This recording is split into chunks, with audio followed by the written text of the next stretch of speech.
네, 안녕하십니까. 저는 오늘 토론회 진행을 맡은 복귀왕 의원실의 안국형 보좌관입니다. 인사드리겠습니다.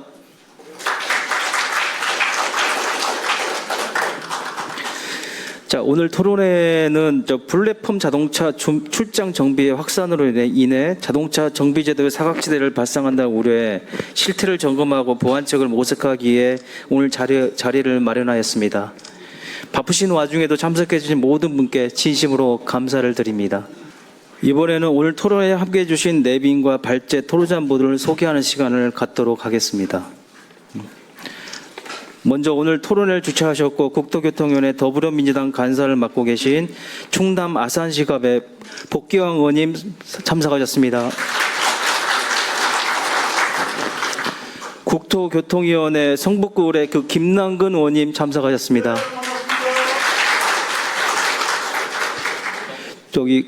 국민의힘의 국토교통위원회 의원이신 엄태영 의원님 참석하셨습니다.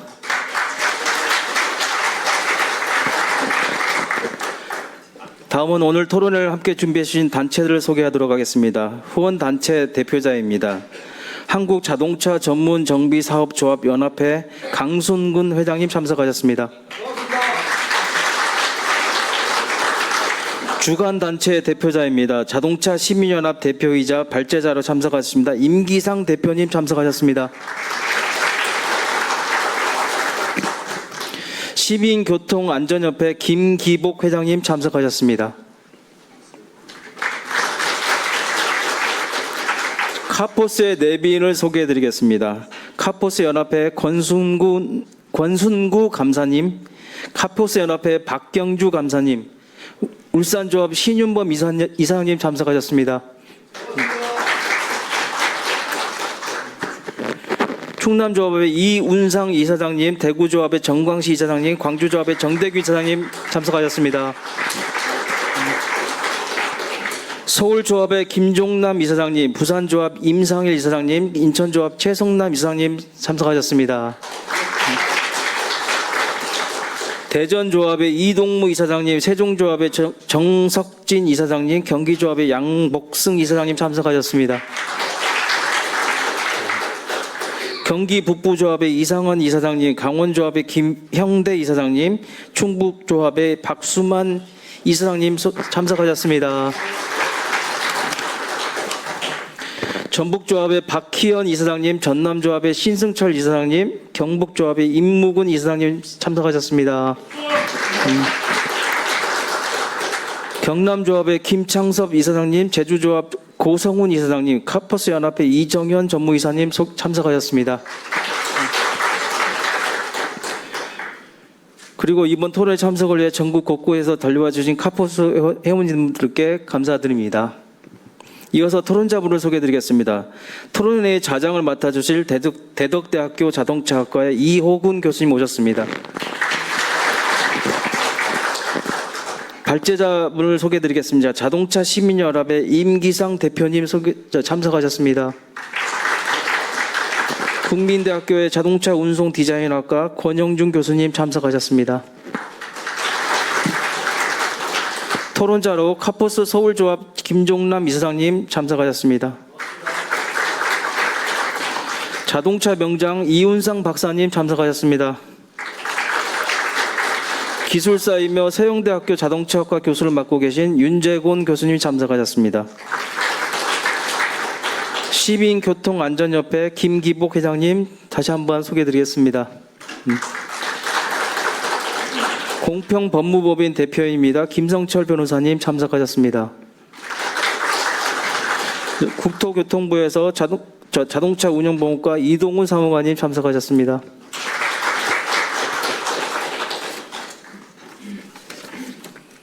이번 토론을 주최해 주신 복귀왕 의원님의 인사 말씀을 듣도록 하겠습니다.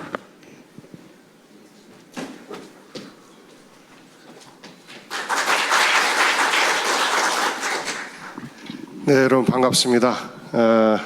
충남 아산시 갑지역구를 두고 있고 그리고 현재 민주당 국토교통위원회 간사를 맡고 있는 복귀왕입니다. 기왕이면 복 많이 받으시라고 복귀왕입니다. 우리 카포스 회원 여러분 오랜만에 뵙습니다. 제가 두 차례 세종이죠. 그 세종 그 사무실에 2차례 방문을 드렸었는데 여전히 우리 권순근 회장님 멋지십니다. 예, 오늘 죄송합니다. 강순근 회장님. 권순근이라고 제 친구가 한 명 있어가지고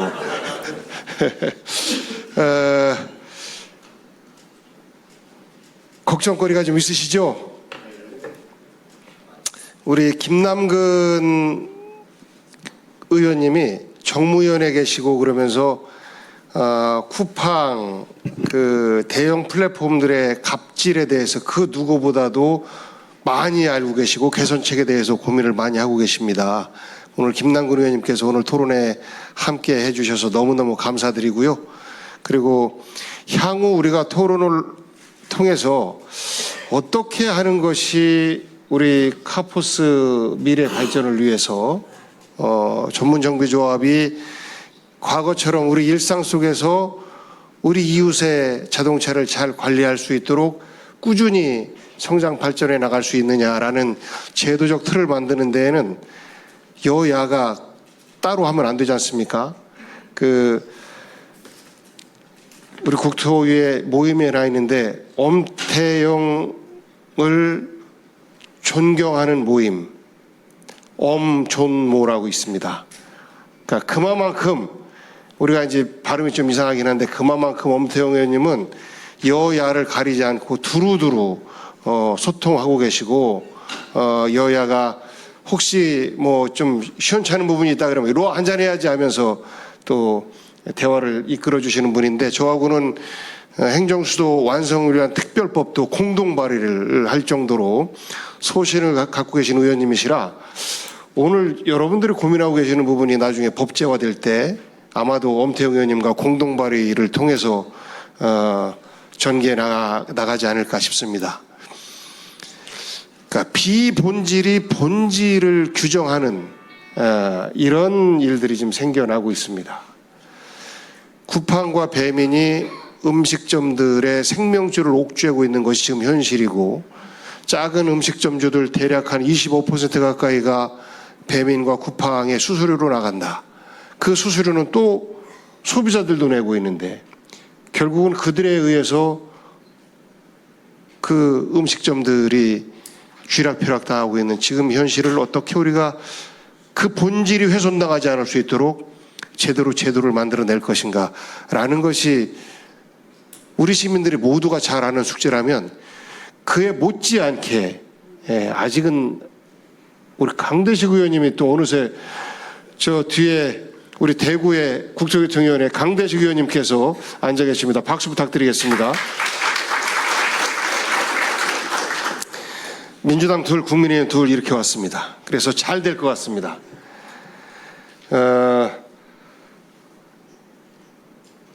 마찬가지로 출장정비라는 이름으로 대형 플랫폼을 통해서 여러분들이 지금까지 수십 년간 해왔던 사업의 영역이 야금야금 침탈당하고 있는 지금의 이 모습을 보면서 어떻게 이것을 제대로 개선해 나갈지 여러분들을 지키면서 동시에 소비자들의 만족도 또한 떨어뜨릴 수가 없기에 이 두 이해 관계를 어떻게 잘 조화시킬지를 우리 함께 오늘 토론하고 그 해법을 찾아 나가는 길이 되었으면 좋겠습니다.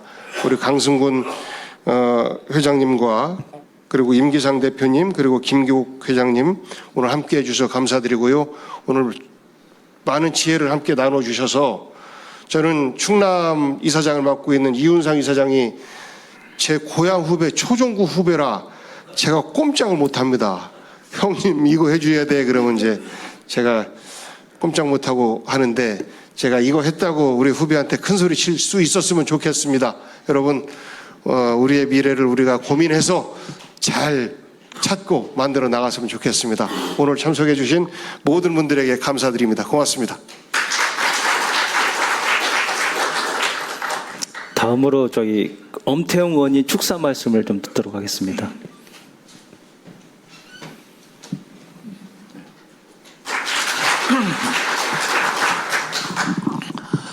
네, 안녕하세요. 반갑습니다.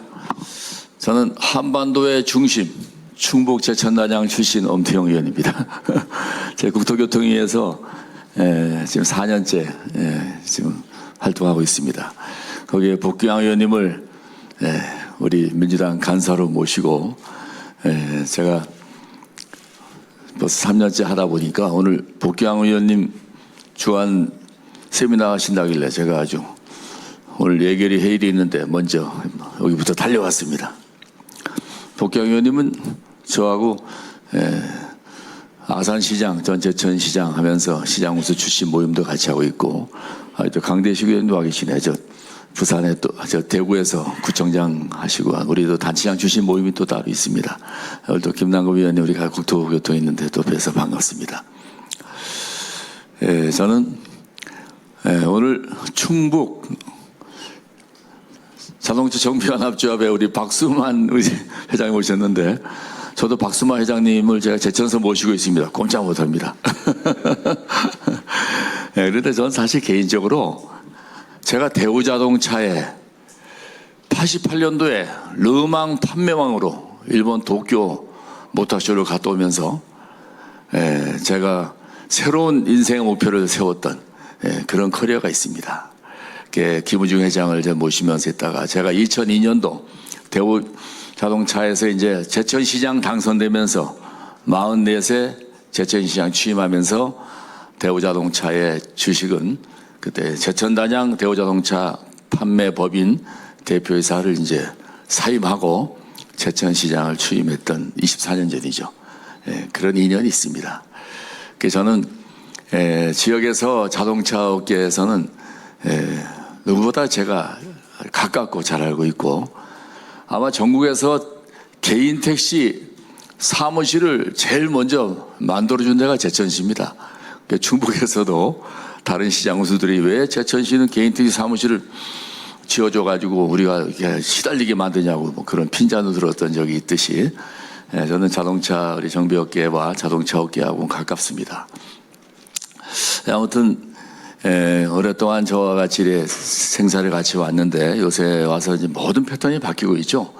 AI 시대 되면서 뭐 세상 안 바뀌는 게 없습니다. 앞으로 없어질 직업도 많을 것이고 저는 국토교통에 있으면서 2년 전에 중국에를 또 다녀왔어요. 그 당시에 그 맹성규 위원장하고 다녀왔는데 그때 우한, 광저우 뭐 이렇게 다녀오면서 깜짝 놀랐습니다. 아니 이 자율주행 택시가 2년 전만 해도 1200대가 돌아다니는 거예요. 저 타봤어요? 저 운전석 비워놓고 이렇게 타는데 정말 운전이 나보다 조금 못하는데 잘하더라고요. 장애물이 있으면 피해가고 섰다가 하고 그게 현장에서 1200대가 영업을 하고 다니는 거예요. 자율주행. 지금은 뭐 1000대 개념이 아니고 한 2만 대 된답니다. 2만 대. 우리 국내 자동차 업계 그동안 여러 가지 많이 발전해 왔는데 중국에 비해서 뭐 전기차 배터리니 뭐니 여러 가지 이제 따라갈 수 없을 만큼 그렇게 차이가 많이 나 있어요. 저는 2년 전에 갔다 오고 깜짝 놀랐습니다. 중국 제품 하면 뭐 배터리고 뭐 이거 우리가 우습게 봤는데 거기 가서 실험하는 거 보면서 세계에서 자기네 배터리가 가장 화재 위험이 없다고 화재 위험이 적다고 막 실제 막 실험을 막 보여주는 거예요. 아무튼 우리 이제 글로벌 경쟁 시대에서 어떻게 살아남느냐. 대한민국의 인구는 작지만 우수한 우리 민족이 어떻게 세계를 이끌어 갈 것인가 이제 고민해야 되는 그런 시점에 와 있습니다. 그런 분야에서 우리 자동차 출장 정비 업체의 변화도 많이 있을 것이고, 하여튼 자동차 전문 정비 사업도 앞으로 여러 가지 또 AI 시대에 어떤 변화가 있을지 모르겠으나 변하는 흐름에 따라서 또 같이 맞춰가야겠죠. 거기에 여러분들의 단체가 불이익받지 않도록 우리 복경 의원님하고 같이 앞장서서 여러 가지 법안으로 때에 따라서는 예산으로 이렇게 관여하고 지원하도록 하겠습니다. 하여튼 현장의 목소리가 제도가 되기를 바라는 우리 강성군 우리 회장님의 뜻을 쫓아서 또 박수만 우리 충북 회장님과 같이 자주 가까이 소통하면서 여러분과 늘 함께 하겠다는 말씀 드리면서 오늘 세미나가 큰 성과가 있기를 기대합니다. 고맙습니다. 강대식 의원님의 인사 말씀 좀 먼저.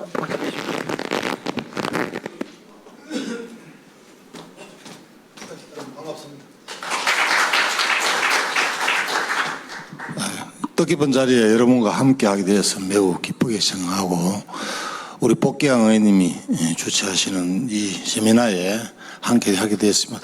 여러분들 고민 잘 알고 있습니다. 저는 뭐 대구 동구 을 출신입니다. 그래서 우리 정원식 대구협회 회장님하고 늘 소통하면서 일하고 있는데 특히나 또 우리 강 회장님하고는 또 성도 갖고 이래가지고 뜻깊게 이렇게 생각하고 오늘 여러분들 고민들은 미리 제가 잘 듣고 알고 있고 우리 오늘 참석하신 국회의원님 4분 전부 다 우리 국토교통위에 소속되어 있는 의원들입니다.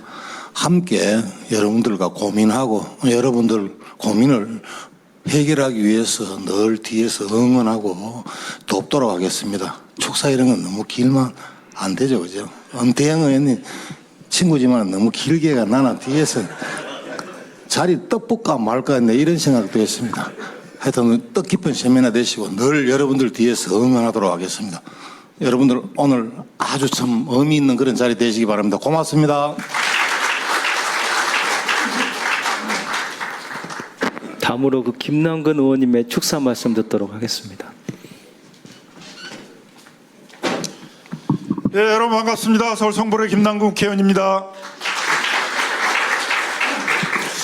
예, 플랫폼 경제 확산은 우리 자동차 정비업체도 이제 비교하기가 참 어려운 것 같습니다. 쿠팡에서 자동차 부품들을 이제 판매를 하면서 그걸 출장아마 정비 뭐 이런 식의 이름으로 그 아파트나 이런 데 와서 이제 부품을 교체해주고 오일을 교체해주는 이제 이런 것들이 계속 확산되고 있어서 우리 정비업체들이 이제 많이 걱정을 하고 있는 것 같습니다. 자동차 정비는 이 자동차의 안전 문제하고 직결돼 있는 거죠. 단지 부품을 교체하는 것의 문제가 아니라 그 자동차의 안전 문제이고 자동차의 안전 문제는 그 자동차의 소유자뿐만이 아니라 그 자동차와 이제 같이 도로에서 운전을 하면서 도로를 같이 다녀야 되는 다른 운전자의 안전 문제하고도 직결돼 있는 문제여서 우리 자동차 관리법에서 이제 엄격하게 좀 규율을 하고 있는 그런 문제입니다.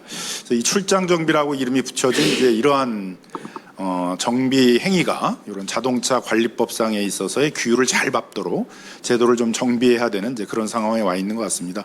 같이 좀 지혜를 잘 짜서 이렇게 하도록 하겠습니다. 또 자동차 이 정비는 이게 또 환경 문제하고도 직결돼 있어서 그 자동차 정비를 하는 과정 속에서 발생하는 폐기물들을 또 안전하게 관리해서 또 처리를 해야 되는데 이런 출장 그 정비라는 것들이 이런 또 이 자동차 정비라는 과정 속에서 발생하는 폐기물들이나 이런 것들을 또 안전하게 처리할 수 있는 그런 방식으로 운영이 되는 건지에 대해서도 좀 정확한 조사 같은 것들이 필요한 것 같습니다. 또 무엇보다도 플랫폼 경제가 확산되고 있지만 이게 소상공인들과 상생하는 방향으로 진행이 돼야 되는데 점점 이제 독과점과 불공정을 강화하면서 소상공인들의 생존을 억누르는 방향으로 진화되는 측면들도 있어서 여기 국토위에 오기 전에 정무회에 있었습니다만 이 플랫폼의 독과점 불공정에 대해서 적절한 규율을 해야 된다는 그런 관점에서 또 우리 소상공인들이 영위하고 계시는 이 자동차 정비업이 플랫폼 경제와 상생하면서 잘 조화될 수 있도록 제도 정비라는 데도 많이 연구를 해보도록 하겠습니다. 여러분들과 많이 소통하면서 오늘 주제에 관한 부분들 해결해 나가는데 같이 힘을 합치도록 하겠습니다. 감사합니다. 다음은 이번 토론회를 함께 준비해 주신 단체 대표자분들의 인사 말씀 듣도록 하겠습니다. 카포스 연합회 강순군 연합회장님 말씀 듣도록 하겠습니다.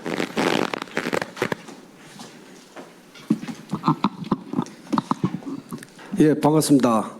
먼저 우리 복귀한 의원님이 우리 이 행사에 주도적으로 해주신 데 대해서 정말 감사의 말씀드리고 특히 우리 김남근 의원님은 제가 한 서너 번 만났는데 정말 우리의 정비인들 위해서 정말 노력하시고 많이 도와주시려는 의지가 엄청 강합니다. 오늘 또 엄태웅 의원님, 우리 강대시 의원님 오늘 처음 뵀지만 정말 말과 행동이 좀 같이 갔으면 하는 바람입니다. 왜 그러냐면 사실 우리는 자동차 관리법에 대해서 정말 우리 18,000 우리 가족 및 또 다른 또 25,000여 가족이 회원들이 정말 참 어렵습니다. 쿠팡 지금 매뉴얼에 보면은 지금 엔진 오일이 문제가 아니고 출장 정비까지 지금 진행하려고 합니다. 그래서 이런 부분을 제가 우리 자동차의 대표 주자로서의 정말 올해 초부터 제가 자동차 관리법을 우리 18개 조합 총회 다니면서 꼭 관철하겠다고 큰 소리 치고 다닌 사람입니다. 그래서 특히 우리 복귀한 우리 간사님 정말 좀 신경 좀 써주시가지고 우리의 의지에 좀 보답해 주십사는 바람입니다. 또 특히 우리 김남국 의원은 특히 더 내가 알고 있습니다. 잘 우리 한 총련에서 만나보고 그랬는데 제가 간곡히 부탁드리면서 제 인사 말씀을 하겠습니다. 안녕하십니까. 한국자동차 전문정비사업조합 카포스 회장 강순근입니다. 전국 18,000여 전국 전문업소 대표라는 오늘 뜻깊은 토론회를 마련해 주신 복귀 의원님, 자동차 시민연합, 시민교통안전협회 깊이 감사드립니다. 특히 우리 김남금 의원님, 우리 또 갑자기 강대식 의원님, 그리고 엄태영 의원님 오늘 참석해 주셔서 진심으로 감사를 드립니다. 전국의 전문정비업소의 시설과 장비, 기술 인력, 기준을 갖추고 등록하여 국가자동차 안전관리 체계를 현장으로 지켜왔습니다. 직원 전에 견적서를 제시하고 작업 후에는 정비 명세서를 발급하여 정비 책임자를 두어 기술적 책임의 소재를 사업자 안에 고민하고 정비 내역을 국가 전산망을 통해서 이에 업무적으로 번거로운 절차가 아니라 소비자가 자기 차량에 이력을 확인하고 문제가 생겼을 때 책임을 물을 수 있게 하는 최소한의 장치입니다. 저희 오늘 이 자리에서 바라는 것은 경쟁의 차단이 아닙니다. 같은 정비 행위라면 같은 안전 책임을 규율을 받아야 한다는 지극히 상식적인 행평을 회복입니다. 그리고 한 가지 분명히 말씀드리고자 합니다. 안전과 편리는 대립하지 않습니다. 정비업계도 소비자의 시간을 아끼는 방향으로 계속 변해왔습니다. 예약제와 대차 서비스 정비 진행 사항의 안내 투명한 견적 공개가 그것입니다. 저희가 문제 삼는 것은 편리함 자체가 아니라 편리함의 안전과 책임을 공개하기 위해서 있는 구조입니다. 설비를 갖춘 자리에서 자격 있는 사람이 기록을 남기며 하는 정비라면 그것이 정비업소 아니든 소비자를 찾아가는 현장이든 저희는 반대할 이유가 없습니다. 해외에 앞선 사례를 같이 방향을 가리키고 있습니다. 일본은 2025년 6월 방문 특정 정비 제도를 시행하면서 방문 서비스를 막지 않았습니다. 다만 국가 인정 정비 공장을 책임 주제로 고정하고 직업 범위와 장소 요건을 확인하게 하며 재위탁을 제한했습니다. 유럽연합은 정비 정보에 대한 접근을 보장하는 독립정비업체가 기술적으로 뒤처지 않도록 하였고 미국 차량 데이터 접근을 소비자와 정비사업자의 권리를 다투고 있습니다. 공통점은 하나입니다. 새로운 서비스를 금지하는 대신 책임의 고정점을 먼저 정했다는 것입니다. 저희도 그 길을 가고자 합니다. 등록 정비업소의 요건을 갖추어 출장 서비스로 나갈 수 있는 제도적 통로가 열린다면 카포스는 고전압 전기차의 소프트웨어 중심 자동차에 대응하는 기술 교육에 회원사에 체계적으로 제공하고 정비 이력 전송과 표준 대응하는 작업 기록을 수준을 높여 나가겠습니다. 규율을 요구하는 쪽이 먼저 규율을 감당하는 것이 순서라고 생각합니다. 정비의 형태를 달라져도 소비자의 안전을 달라질 수가 없습니다. 오늘 확인되는 안정의 사실을 제도의 공백이 국회와 정부의 손에서 실효성 있는 개선을 이어지기를 기대하며 카포스도 그 과정을 성실히 함께 하겠습니다. 2026년도 8월 18일 한국자동차 정비사업조합 연합회 회장 강순구입니다. 감사합니다. 자동차 시민연합회 그 임기상 대표님 말씀. 예. 자, 시민교통안전협회 김기복 회장님 혹시 말씀.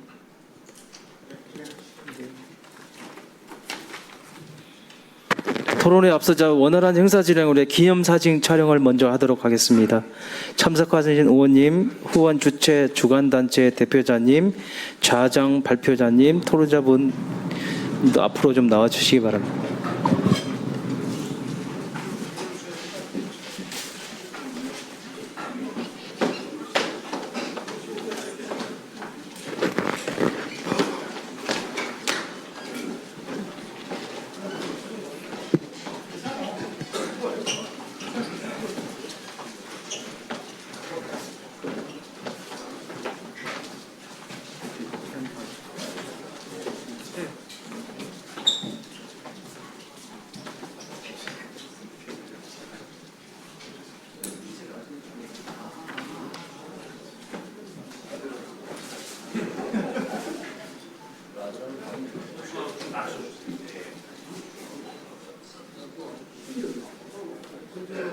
복귀하는 의원님실은 보도 자료 내는 사진이니까 좀 비도 주면서 좀 잘하죠.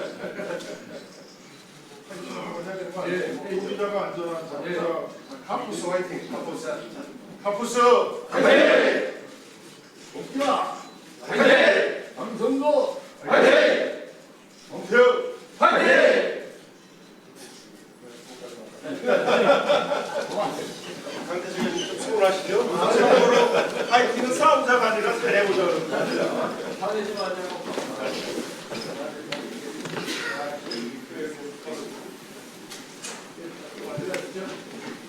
아니야. 좀 이따.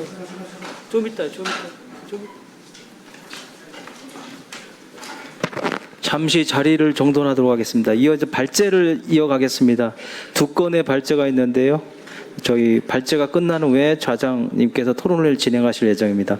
먼저 발제로 자동차 시민연합 임기상 대표님께서 같은 정비 다른 기후를 주제로 자동차 관리법 개정 방향에 관하여 발표해 주시겠습니다.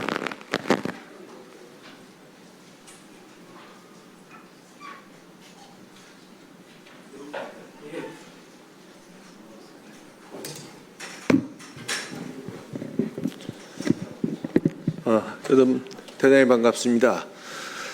자동차 시민연합 임기상 대표입니다. 먼저 오늘 여러분 중요한 행사에 사진 작품 감상하고 시작하도록 하겠습니다. 참 귀중한 사진입니다.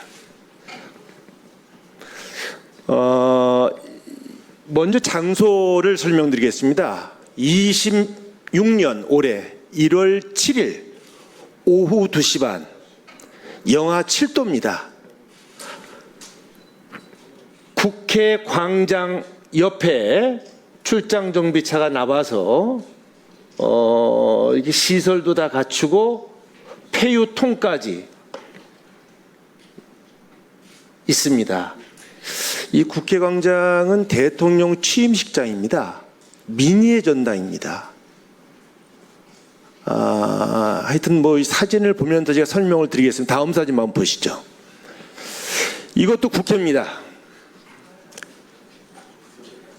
지금 그 옆에 보면 폐유 전용통 그리고 정비사인지 뭔지 모르겠지만 이렇게 여기저기 앞서 얘기했던 대통령 취임식장 옆에서 민의의 전당에서 저도 30년 동안 자동차 업계에 있어 왔지만 이러한 현실은 왜 발생이 될까요? 첫 번째 제도의 공백입니다. 두 번째 시대의 변화입니다. 여의도는 정비업소가 없어졌습니다. 소위 강남, 송파 정비업소 없습니다. 자동차 검사 못 받습니다. 옆에 인근 도시로 가야 됩니다. 그래서 이러한 사진들이 이러한 현장들이 추후에도 나오겠지만 국회가 이 정도입니다. 우리나라는 80%가 공동주택 아파트입니다. 아파트의 지하 주차장에서도 이런 소위 편리한 출장 정비는 진행이 되고 있고 이를 우리는 생활 속에서 지켜볼 수밖에 없습니다. 다음 넘기시죠. 앞서 얘기했지만 이러한 문제는 시장의 현실 그리고 규율의 공백 여기 132조는 정비업 제외 사항입니다. 좀 더 쉽게 얘기하면 우리나라 자동차관리법에 보면 자가 정비라고 하는 범위가 약 35년 전에 만들어졌습니다. 운전자가 내 차를 점검하고 정비할 수 있는 범위입니다. 그 안에 뭐 와이퍼가 됐든 엔진 오일이 됐든 타이어 펑크가 됐든 포함이 되어 있습니다. 그런데 국회 광장에서 있던 그 사진은 국회에 계신 분이 내 차를 자가 정비하는 것이 아니라 출장 정비에 의해서 영업행위를 하는 거죠. 결국은 이런 규율의 공백. 그렇다면 자동차가 있는 해외는 어떻게 됐을까? 일본, EU, 미국, 바젤 협약, 이 바젤 협약은 잠시 후에 또 말씀드리겠습니다. 그래서 제도와 개선이 필요한 시점인데 여러분도 잘 아시겠지만 전 세계적으로 규제는 완화되어 가고 있습니다. 국민이 편리하게끔. 규제를 강화하는 거는 뭐냐? 안전과 환경은 규제를 강화합니다. 왜냐? 국민을 보호해야 되기 때문에. 그래서 이 출장 정비의 안전과 환경에 대한 문제도 지금 고민해야 될 시기가 아니냐라는 것이죠. 다음 보시죠. 우리의 현실은 어떠냐? 지금 이 광고를 하고 있습니다. 40에서 100만 대. 이게 뭐냐면 그동안 엔진 오일을 우리 회사가 교환했다. 뭐 출장 정비는 쿠팡도 있고 대기업 플랫폼도 있고 중소기업 플랫폼도 있습니다. 결국 40만 대다 100만 대다 이것이 국회 광장부터 시작해서 아파트 주차장까지 전국 곳곳에서 이제 펼쳐지고 있는 거죠. 그런데 우리나라의 현실은 앞서 얘기했지만 서울의 강남이나 여의도는 정비업소가 없어도 편리하게 출장 정비를 이용할 수밖에 없고 또한 전기차의 전환이 늦다 보니까 10년 이상 된 차가 3대 중에 1대가 이제 10년 넘은 노후차의 시대가 됐습니다. 엔진 오일을 더 자주 교환을 해야 됩니다. 정비를 더 자주 해야 됩니다. 그리고 15년 이상 된 초고령차도 390만 대 15%에 달하는 현실이 되어 있습니다. 그래서 이 출장 정비도 예약 중개형이 있습니다. 플랫폼으로 하는. 그리고 방문 시공형이 있고 정비업소가 나가는 출장 정비가 있고 일반 차를 한 대 갖고 하는 이동식 업자가 여기저기 다니는 출장 정비 등등이 있는데 또 말씀드리도록 하겠습니다. 다음 넘기시죠. 이게 뭐냐면 이제 뭐 여러분도 궁금해서 당장 오늘 가도 뭐 출장 정비 엔진을 교환해 보시겠지만 이제 출장 정비를 예를 들어 쿠팡에 하면 밑에 쿠팡 설치가 있어서 하도급 업체가 나오는 경우를 제가 말씀을 드리겠습니다. 엔진 오일을 교환하러 오면 엔진 오일을 교환하는 것이 아니라 이것은 제가 하는 얘기가 아니라 고객에게 전송된 내용입니다. 엔진 오일, 브레이크 오일, 수분 체크 이거 전문적인 부분이거든요. 부동액, 오일 누유, 배터리 성능, 발전기 충전, 전압, 외부 벨트까지 13종이 무상 안전 점검을 해준다는 겁니다. 차 밑에도 누워서 엔진 오일 교환한 사람이. 그리고 이제 광고에 드러나는 것은 이것은 분명한 것은 소유자가 하는 자가 정비 132조가 아니라 이것은 영업행위다. 반복적으로 발생이 되는 행위다라는 것이죠. 다음. 이게 저도 한번 출장 정비를 해봤습니다. 제 집사람에게 한번 시켰습니다. 제 집사람이 쿠팡에 들어가서 주문을 했습니다. 정해진 시간 저희 아파트 초인종이 울리고 열쇠를 받아갑니다. 자, 저희 집은 다 털렸습니다. 아파트 호수서부터 심지어 뭐 비밀번호 두 번째 하더라도 차 넘버 차종, 주행거리, 이 사람이 이 차를 타면 이 집의 경제생활은 이 정도겠구나. 저희 가정은 다 틀린 겁니다. 아파트 지하 1층에 와서 이렇게 전부 다 해주고 가고 또 초인종을 누르면 열쇠만 받으면 됩니다. 무엇을 어떻게 교환했는지 모릅니다. 이것은 일상의 삶 속에서 정비가 이루어지고 있었습니다. 다음 넘기시죠. 그래서 지금 앞서 얘기했듯은 이런 현행 규율의 기준, 작업의 종류, 영업 여부 이런 것이 없죠. 그래서 영업용 출장 정비는 무규율로 이루어지고 있다. 다음. 그래서 지금 카포스에서 정비 행위를 하면 국토부로 정비 이력이 전송이 됩니다. 뭐 한 달인가 이걸 일정 기일까지 안 하면 그 과태료 부과까지 되죠. 그러나 저러한 출장 정비는 자가 정비이기 때문에 정비 이력이 전송이 되지 않죠. 그러다 보니까 책임 소재도 아파트 문 열고 열쇠를 건네받았기 때문에 책임 소재도 누가 엔진 오일을 교환했는지도 모르고 쿠팡에서 결제한 카드 영수증만 갖고 있을 뿐입니다. 그리고 이 폐기물의 문제는 이 바젤 협약이라고 하는 것은요, 이외에서 전 세계 190개 나라가 폐유는 국가 간에 이동을 못한다. 특정 폐기물이다라고 정했습니다. 그러나 여기서 100만 대 교환한 그 어마어마한 폐유는 과연 어디로 갔는지 출처가 없습니다. 다음 넘겨주시죠. 그래서 일본 같은 경우에는 작년 6월 출장 정비라고 하지 않습니다. 방문 정비라고 해서 우리나라 따라 시행규칙으로 이를 정했습니다. 기준도 정하고 작업의 범위도 다 정했습니다. 이유도 마찬가지고요. 미국도 제가 한번 연락을 취해봤어요. 그랬더니 확인은 안 했지만 운전자가 만약 자가정비 범위에서 엔진을 교환하면 엔진 오일을 사러 가면 캘리포니아는 폐유 지포에다 그 폐유를 담아오지 않으면 엔진 오일을 안 줍니다. 회수가 되는 거죠.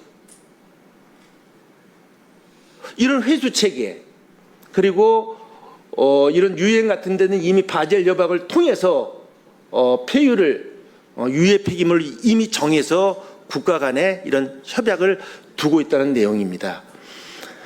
그리고 제가 잘 아는 우리 중앙부처에 있는 국장님이 콩고에 지금 케냐에 근무를 하시는데 케냐에도 이런 출장 정비가 있어요. 세계 각국에 다 있습니다. 그러나 무규율은 아니다라는 것이고요. 다음 넘기시겠습니다. 그래서 뭐 이제 제 나름대로 주제 발표를 하면서 국민의 편리는 보장이 돼야 됩니다. 분명히 시대 변화에 따른 국민의 편리는 보장이 되되 그것이 안전과 환경을 보장하는 편리로 생활 속에 자리 잡을 때 이것은 어떻게 보면 자동차 문화 제도 전체적인 문제이기 때문에 전면 금지가 아니라 동일 규율을 적용해야 된다라는 것입니다. 다음. 그래서 이런 뭐 기대 효과 같은 것은 참고해 주시면 바라겠고요. 그리고 이제 앞으로 이제 내연기관뿐만 아니라 전기차도 있기 때문에 이러한 문제 관련된 제도 보완이 필요하지 않겠는가. 그리고 진짜 제가 아산을 한번 갔더니 복병 의원님 식당에서 자랑을 하길래 제가 잘 안다고 했더니 인기가 대단하시더라고요. 그 지역구의 인기 너무 저 관리하지 마시고 자동차 관리법 이것 좀 한번 해서 전 국민 자동차 가진 2,600만 이 국민에게 한번 존경을 받을 수 있도록 사랑을 받을 수 있도록 우리 다시 한번 복경 의원님께 국민의 한 사람으로서 당부를 드리겠습니다. 부족하지만 한정된 시간 내에 제 주제 발표를 대신하도록 하겠습니다. 감사합니다.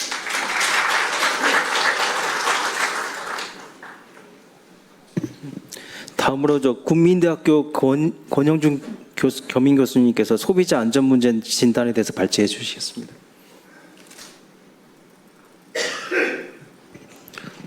네, 안녕하세요. 국민대 권영주라고 합니다. MBC 라디오 차카차카 진행자이기도 합니다. 그래서 소비자 얘기를 많이 듣습니다. 덕분에 청취율이 잘 올라가고 있습니다. 감사합니다. 제가 슬라이드 띄우실 거죠? 요거는 아니고. 임기상 대표님께서 말씀을 하셨는데, 이제 사업자 입장에서 말씀을 하셨잖아요. 근데 저는 이제 소비자 관점에서 한번 말씀을 드려볼게요. 지금 1인 가구가 많이 늘어나는 거 다 충분히 공감하실 거예요. 다 바쁩니다. 그러니까 자동차를 직접적으로 정비점에 가서 정비를 신청하고 그거 하기에는 왔다 갔다 하는 시간이 너무 많이 뺏겨요. 안 그래도 바쁜데. 근데 누군가 와가지고 해준다 그러면 이걸 누가 마다하겠습니까? 왜? 편리하니까. 그러니까 소비자 관점에서는 일단 기본적으로 나의 편이잖아요. 그러니까 내가 편하면 된다는 생각을 하죠. 근데 이제 맹점은 뭐냐면 분명히 내가 간단한 정비를 받은 것 같지만 그 정비 행위로 인해서 무언가가 사후에 문제가 발생했을 때 과연 이 소비자는 누구에게 요청을 해야 되는가? 그러면 쿠팡에다가 얘기를 하면 그래 당신한테 미안했어요. 우리가 보상해줄게. 이렇게 나올 거냐? 아니면 쿠팡은 분명히 그럴 겁니다. 우린 모르겠고 저 정비한 사람한테 물어봐. 근데 그 사람은 나는 모르겠고 쿠팡에 물어봐. 이렇게 할 가능성이 높다라는 거죠. 그러니까 편리적으로 출장 정비, 옛날에 노상 정비라고 불렀잖아요. 그냥 길바닥에서 하는 거. 근데 출장 정비가 편리하긴 하지만 사용자 관점에서는 그러면 사후에 문제가 발생했을 때 내가 어떻게 이 보상을 받느냐라는 법적 문제가 있으니 기본적으로 이런 행위 자체를 법적인 사각지대에 두지 말고 그 안에 끌어 들어와서 공정하게 경쟁하는 구도를 만들어가는 것이 가장 좋지 않은가라는 생각을 해요. 다들 기억하시겠지만 제가 이제 예전에 타다하고 택시 갈등 기억하실 거예요. 제가 국회에서 중재위원 했었습니다. 근데 그 당시에 그 좋은 타다 서비스가 있고 택시가 있는데 국토위에 계신가 다들 아시겠죠? 택시 서비스를 규제를 없애가지고 끌어올린 게 아니었습니다. 저 국토부 사무관님 오셨으면서 그때 제가 했었는데 왜냐하면 이걸 법적으로 끌어올리기가 너무 어려워서 그냥 타다를 법적으로 끌어내려버린 겁니다. 그래서 국민들의 후생성은 떨어지게 된 거죠. 근데 냉정하게 보면 타다도 유상운송행위고 택시도 유상운송행위예요. 그러니까 본질이 똑같다는 겁니다.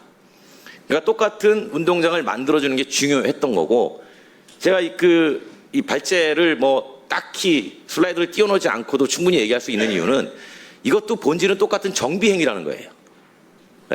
누가 와서 하든 사업장을 가진 사람이 와서 하든 누가 와서 하든 정비행위라는 그러면 동일 조건에서의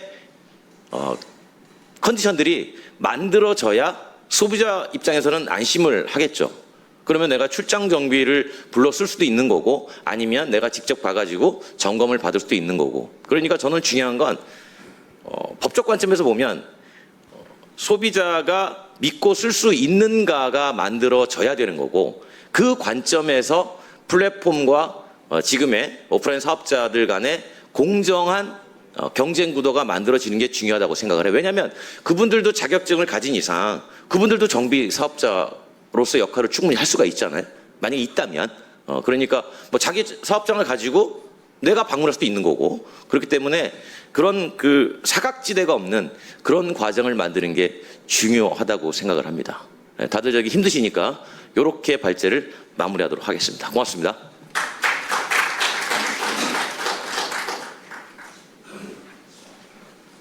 이제 본격적인 토론을 이어가도록 하겠습니다. 오늘 토론의 진행은 대덕대학교 이호근 교수님께서 맡아주시겠습니다. 그러면 좌장님 토론 진행을 부탁드리며 단상 좀 정비 좀 해주십시오. 예. 우선 지금까지 사회를 봐주신 보좌관님께 한번 박수 부탁드리겠습니다. 고생 많으셨습니다. 매끈하게 잘 진행해 주셨고요. 이제부터 지정 토론이 되겠습니다. 그래서 앞서 다 소개는 했는데 6분께서 각각의 주제를 가지고 한 5분 내로 말씀해 주시면 제가 종합적으로 정리를 하고 질의응답을 받는 것으로 진행하겠습니다. 첫 번째 주제는 지정 토론자로 김종남 이사장님께서 자동차 전문정비업 조합 서울조합 이사장님이시고요. 기능장을 갖고 계십니다. 김종남 이사장님 부탁드리겠습니다. 안녕하십니까.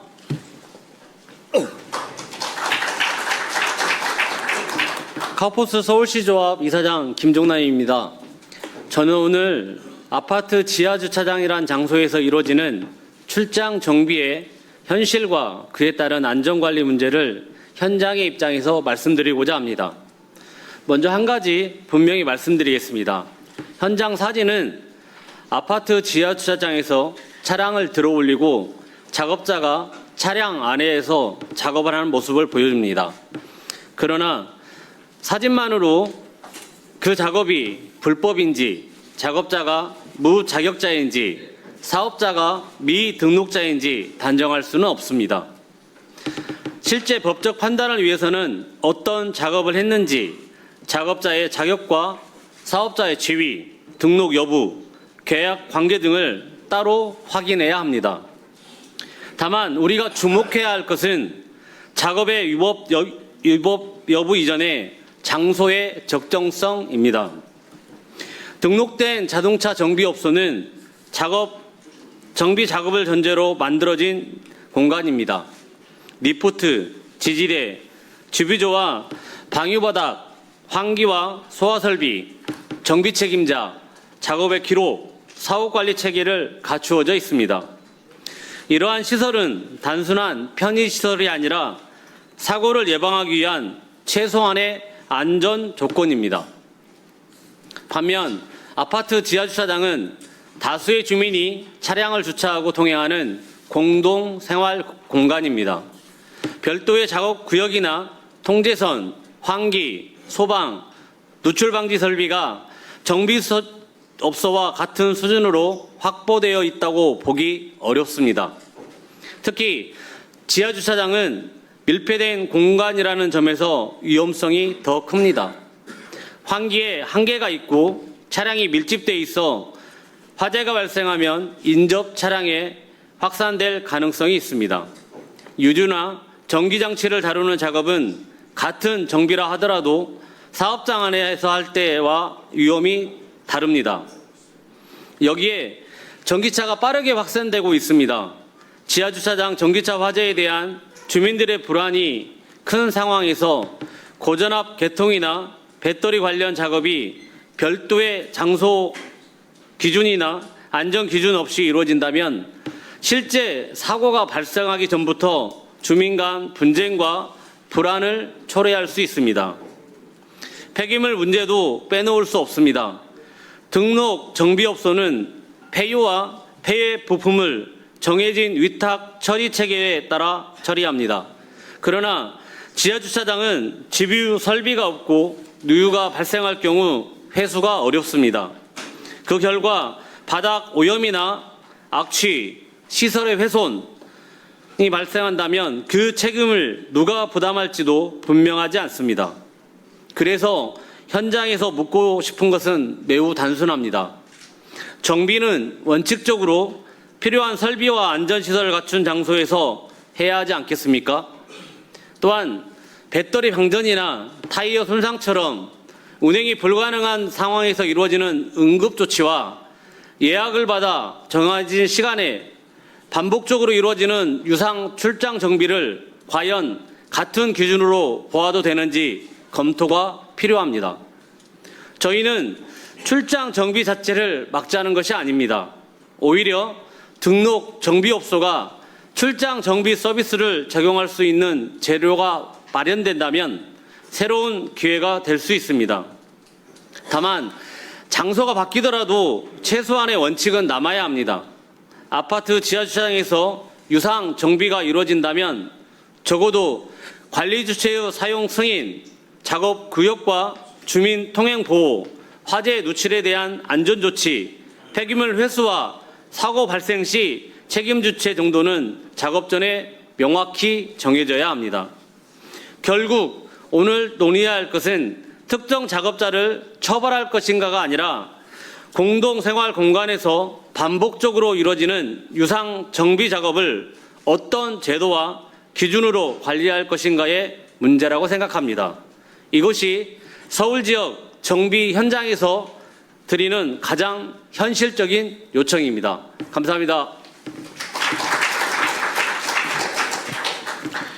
예, 김종난 이사장님께서 말씀해 주신 것을 좀 쉽게 설명을 드리면 우리가 이제 정비 공장에 가서 카센터라고 표현을 하죠. 가서 이제 손님들 중에 내 차 오일 교환 제대로 하는지 이렇게 옆에서 관심 있어서 보시는 분들 계시잖아요. 그럴 때 보면 리프트 주변에 노란색 이렇게 선이 있습니다. 밟고 넘어가지 말라고. 리프트가 내려오면서 발을 끼거나 이런 어떤 작업의 안전성을 확보하는 공간들이 분명히 구분이 되어 있는데 조금 전에 사진을 보신 것처럼 편의를 위해서 아파트 주차장에서 기본적인 어떤 정비를 할 때 실제 제가 가장 놀란 것은 그 엔진룸 밑으로 작업자가 들어가서 작업을 하는데 주변에 러버콘이나 경광등이나 이런 거 전혀 없거든요. 저희 아파트 지하 주차장 같은 데도 경사로 내려가자마자 우회전을 했을 경우에 만약에 누군가 저렇게 작업을 하고 있다면 그 사람을 밟고 지나갈 가능성도 상당히 있습니다. 근데 이런 부분에 대한 어떤 안전이나 이런 기준이 전혀 없다라는 거죠. 물론 이렇게 된 근본적인 얘기는 우리나라의 어떤 법이 쉽게 개선은 어렵겠습니다만 우리는 파지티브로 돼 있죠. 무엇을 할 수 있다라고 되어 있다 보니까 무엇을 할 수 있다라고 정의되지 않은 게 다 불법으로 치부되는 케이스가 되거든요. 그러다 보니까 정비업에 등록을 하고 직접 업장을 운영하시는 분들 같은 경우에 외부에 나가서 이렇게 작업하는 자체가 불법인 케이스로 빠질 수 있는 거고요. 이런 부분에 대해서 정확히 장소의 문제점을 잘 지적해 주셨고요. 두 번째 토론은 이훈상 박사님께서 일단은 발표해 주시겠습니다. 네, 안녕하십니까. 이윤상입니다. 저는 오늘 자동차관리법 시행규칙 제132조가 무엇을 위한 조항인지 그리고 이 조항을 지금의 자동차 정비 환경에서 어떻게 바라봐야 되는지 말씀드리고자 합니다. 법조항이라고 하면 조금 어렵게 느껴질 수 있습니다. 그래서 소비자의 입장에서 아주 쉽게 한번 생각해 보겠습니다. 자동차 엔진오일을 교환할 시기가 되었습니다. 요즘은 직접 정비업소를 방문하지 않아도 출장 정비 서비스를 통해 작업자가 아파트 주차장까지 찾아와 엔진오일을 교환해 주기도 합니다. 시간도 절약되고 자동차를 정비업소까지 가지고 갈 필요가 없으니 소비자 입장에서는 분명 편리한 서비스입니다. 그런데 여기서 소비자가 한번 생각해 봐야 될 문제가 있습니다. 내 차는 누가 정비하는지, 또 이 장소에서 작업해도 안전한가, 정비 후 문제가 생기면 누가 책임지는가, 바로 이 세 가지입니다. 시행규칙 제132조를 흔히 자가정비 허용조항이라고 이야기하는 경우가 있습니다. 하지만 명확하게 말씀드리면 제132조는 내 차니까 내가 어디에서든 마음대로 정비해야 된다는 내용을 정한 것은 아닙니다. 자동차의 점검 정비와 관련된 여러 가지 작업 가운데 엔진오일 교환이나 필터류 교환, 타이어와 관련된 일정 범위의 작업 등을 자동차 정비업의 범위에서 제외하도록 정한 조항이라고 이해하시면 조금 더 명확합니다. 여기까지가 법의 영역입니다. 그런데 저는 오늘 그 다음 이야기를 하고 싶습니다. 자동차 정비업의 범위에서 제외된 작업이라고 해서 안전까지 가볍게 봐도 되는 작업이라고 할 수 있을까요? 엔진오일을 예를 들어 보겠습니다. 아파트 지하주차장에서 작업한다고 생각해 보겠습니다. 차량 밑에서 작업해야 할 수도 있고 차량을 들어 올려야 할 수도 있습니다. 뜨거운 엔진오일을 빼내고 오일타를 교환하고 각 부품을 정확하게 체결하고 누유 여부까지 확인해야 합니다. 만약 작업 과정에서 부품이 제대로 체결되지 않아 주행 중 엔진오일이 새거나 문제가 발생한다면 어떻게 되겠습니까? 그 피해는 결국 그 자동차를 운전하는 소비자와 가족의 안전 문제로 이어질 수 있습니다. 이번에는 반대 입장에서도 생각해 보겠습니다. 주차장에서 차량을 들어 올리고 그 밑에서 작업하다가 차량이 움직이거나 작업 장비가 넘어지는 사고가 발생했다면 이번에는 현장에서 일하는 작업자의 안전이 위협받게 됩니다. 그래서 저는 이 문제를 기존 정비업계와 출장 정비업계가 서로 된다 안 된다 다투는 문제로만 봐서는 안 된다고 생각합니다. 소비자가 정말 알고 싶은 것은 훨씬 단순하다고 생각합니다. 내 차를 믿고 맡겨도 되는가? 그리고 작업자에게 중요한 질문도 단순합니다. 나는 안전한 환경에서 일하고 있는가? 저는 바로 이 두 가지 질문에서 제도를 다시 바라봤으면 합니다. 소비자가 소비자에게 편리한 서비스라면 발전할 수 있어야 합니다. 출장 정비 역시 소비자가 필요로 한다면 새로운 자동차 서비스의 하나로 발전할 수 있다고도 생각합니다. 그러나 편리함이 커진다고 해서 안전의 기준까지 낮아져서는 안 됩니다. 자동차는 정비가 끝나면 다시 도로를 달립니다. 정비 과정에서 발생한 작은 실수가 차량 한 대의 문제로 끝나는 것이 아니라 운전자와 가족, 보행자, 그리고 같은 도로를 이용하는 다른 국민의 안전까지 이어질 수 있습니다. 그렇기 때문에 저는 최소한의 안전 기준과 책임 기준은 필요하다고 생각합니다. 소비자는 자신의 자동차를 누가 정비했는지, 어떤 작업을 했는지, 문제가 발생하면 누가 책임지는지 알 수 있어야 합니다. 그리고 작업자 역시 안전한 장소에서 작업하고 있는지, 적절한 장비를 사용하고 있는지, 사고가 발생했을 때 보호받을 수 있는지에 대한 최소한의 기준이 필요합니다. 이것은 새로운 서비스를 막기 위한 규제라고 생각하지 않습니다. 오히려 소비자는 안심하고 서비스를 이용하고 작업자는 안전하게 일하며 새로운 서비스는 사회적 신뢰 속에서 성장할 수 있도록 하기 위해 필요한 최소한의 안전장치라고 생각합니다. 특히 앞으로 전기자동차와 하이브리드 자동차가 더욱 늘어나면 자동차의 구조와 정비 환경도 지금보다 더 복잡해질 것입니다. 따라서 이제는 단순히 제132조에 포함되는 작업인가 아닌가만을 가지고 논의를 끝낼 것이 아니라 누가 작업하는가, 어디에서 작업하는가, 안전하게 작업할 수 있는가, 그리고 문제가 발생했을 때 누가 책임지는가, 여기까지 함께 살펴볼 필요가 있다고 생각합니다. 마지막으로 국회와 정부에 한 가지 부탁드리고 싶은 것이 있습니다. 저는 출장 정비를 막아달라고 말씀드리는 것이 아닙니다. 소비자가 편리하게 이용할 수 있게 해주십시오. 그리고 그 편리한 만큼 안심하고 이용할 수 있게 해주십시오. 또한 그 서비스를 제공하는 작업자가 안전하게 일할 수 있도록 해주십시오. 제132조가 일정한 작업을 자동차의 정비 범위에서 제외했다고 해서 안전과 책임까지 제외하는 것은 아니라고 생각합니다. 소비자에게는 편리함과 안전을, 작업자에게는 안전한 작업 환경을, 그리고 사업자에게는 명확한 책임과 기준을, 이 세 가지가 함께 갈 수 있도록 국회와 정부에서도 보다 합리적인 제도를 마련해 주시기를 부탁드립니다. 감사합니다. 네, 이윤상 박사님 자동차 명장이시죠. 정확히 작업자의 어떤 위험성이나 안정성까지 언급해 주셨는데요. 뭐 비근한 예로 이런 게 있습니다. 지금 이제 그 출장 정비가 점차 확산되고 있는데 여러분들 보면 전동 휠 있죠, 우리나라에. 그 전동 휠에 대한 어떤 안전 기준이나 법적인 어떤 판매 허가나 이런 부분들이 선도적으로 만들지 못하다 보니까 우리나라의 각종 전동 휠이 너무도 다양하게 보급이 됐었고 그에 따른 문제점이 나중에 추후 정리할 때는 상당히 좀 어려움이 있거든요. 그래서 지금 이윤상 박사님께서 말씀해 주신 내용을 보면 아까 제가 초반에 언급한 것처럼 장소에 대한 부분도 명확한 기준이 있어야 됩니다. 예를 들면 아파트 주차장에서 차량 진입로에서 모퉁이에서 몇 미터 미만은 근처는 작업하기 어렵다라든지 이런 기준을 주면 작업자들이 가서 현장에 사진을 남기고 그 다음에 지하 주차장이 어두울 경우에는 적절한 조명을 준비를 하고 그 다음에 화재에 대비한 소화기 배치 이런 부분들을 정확히 사진이나 기록으로 남겨서 나중에 책임 소재를 좀 명확히 해야 된다 이런 얘기였고요. 결국은 이러한 제도들이 안정적으로 확산되기 위해서 소비자 중심을 기준으로 해서 제도에 대한 기준을 지금 미리 만들고 가이드라인을 선도적으로 제시하는 게 안전에 큰 도움이 된다 이런 주제라고 생각이 들었습니다. 다음은 윤재곤 교수님께서 이제 책임자에 대한 어떤 부분을 좀 발표해 주시겠습니다. 네, 반갑습니다. 윤재곤입니다. 오늘 처음부터 내용들은 동일한 내용들로 아마 구분되어지는 것 같고요. 저도 준비해온 자료가 있는데 일단 준비해온 자료를 좀 말씀드리고 정비 책임의 소재는 사실은 모두에게 다 연계되어 있거든요. 소비자뿐만 아니라 그 차를 정비한 정비사 나중에 법적 책임에서 자유로울 수 없고 그리고 정비 업체 또 정비를 소개한 그 플랫폼까지 다 연계되어 있다고 보여집니다. 그래서 이제 자료를 제가 기본적인 4가지 제언을 좀 드리려고 하거든요. 기존에 지금 말씀드린 내용이 있긴 하지만 간략하게 좀 발표하겠습니다. 현재 자동차 산업이 내연기관에서 지금 SDV 소프트웨어 기반의 자동차로 발전되어 가고 있고요. 전기차가 도래하면서 소프트웨어 부분은 더 많은 부분을 차지하고 있는 것 같습니다.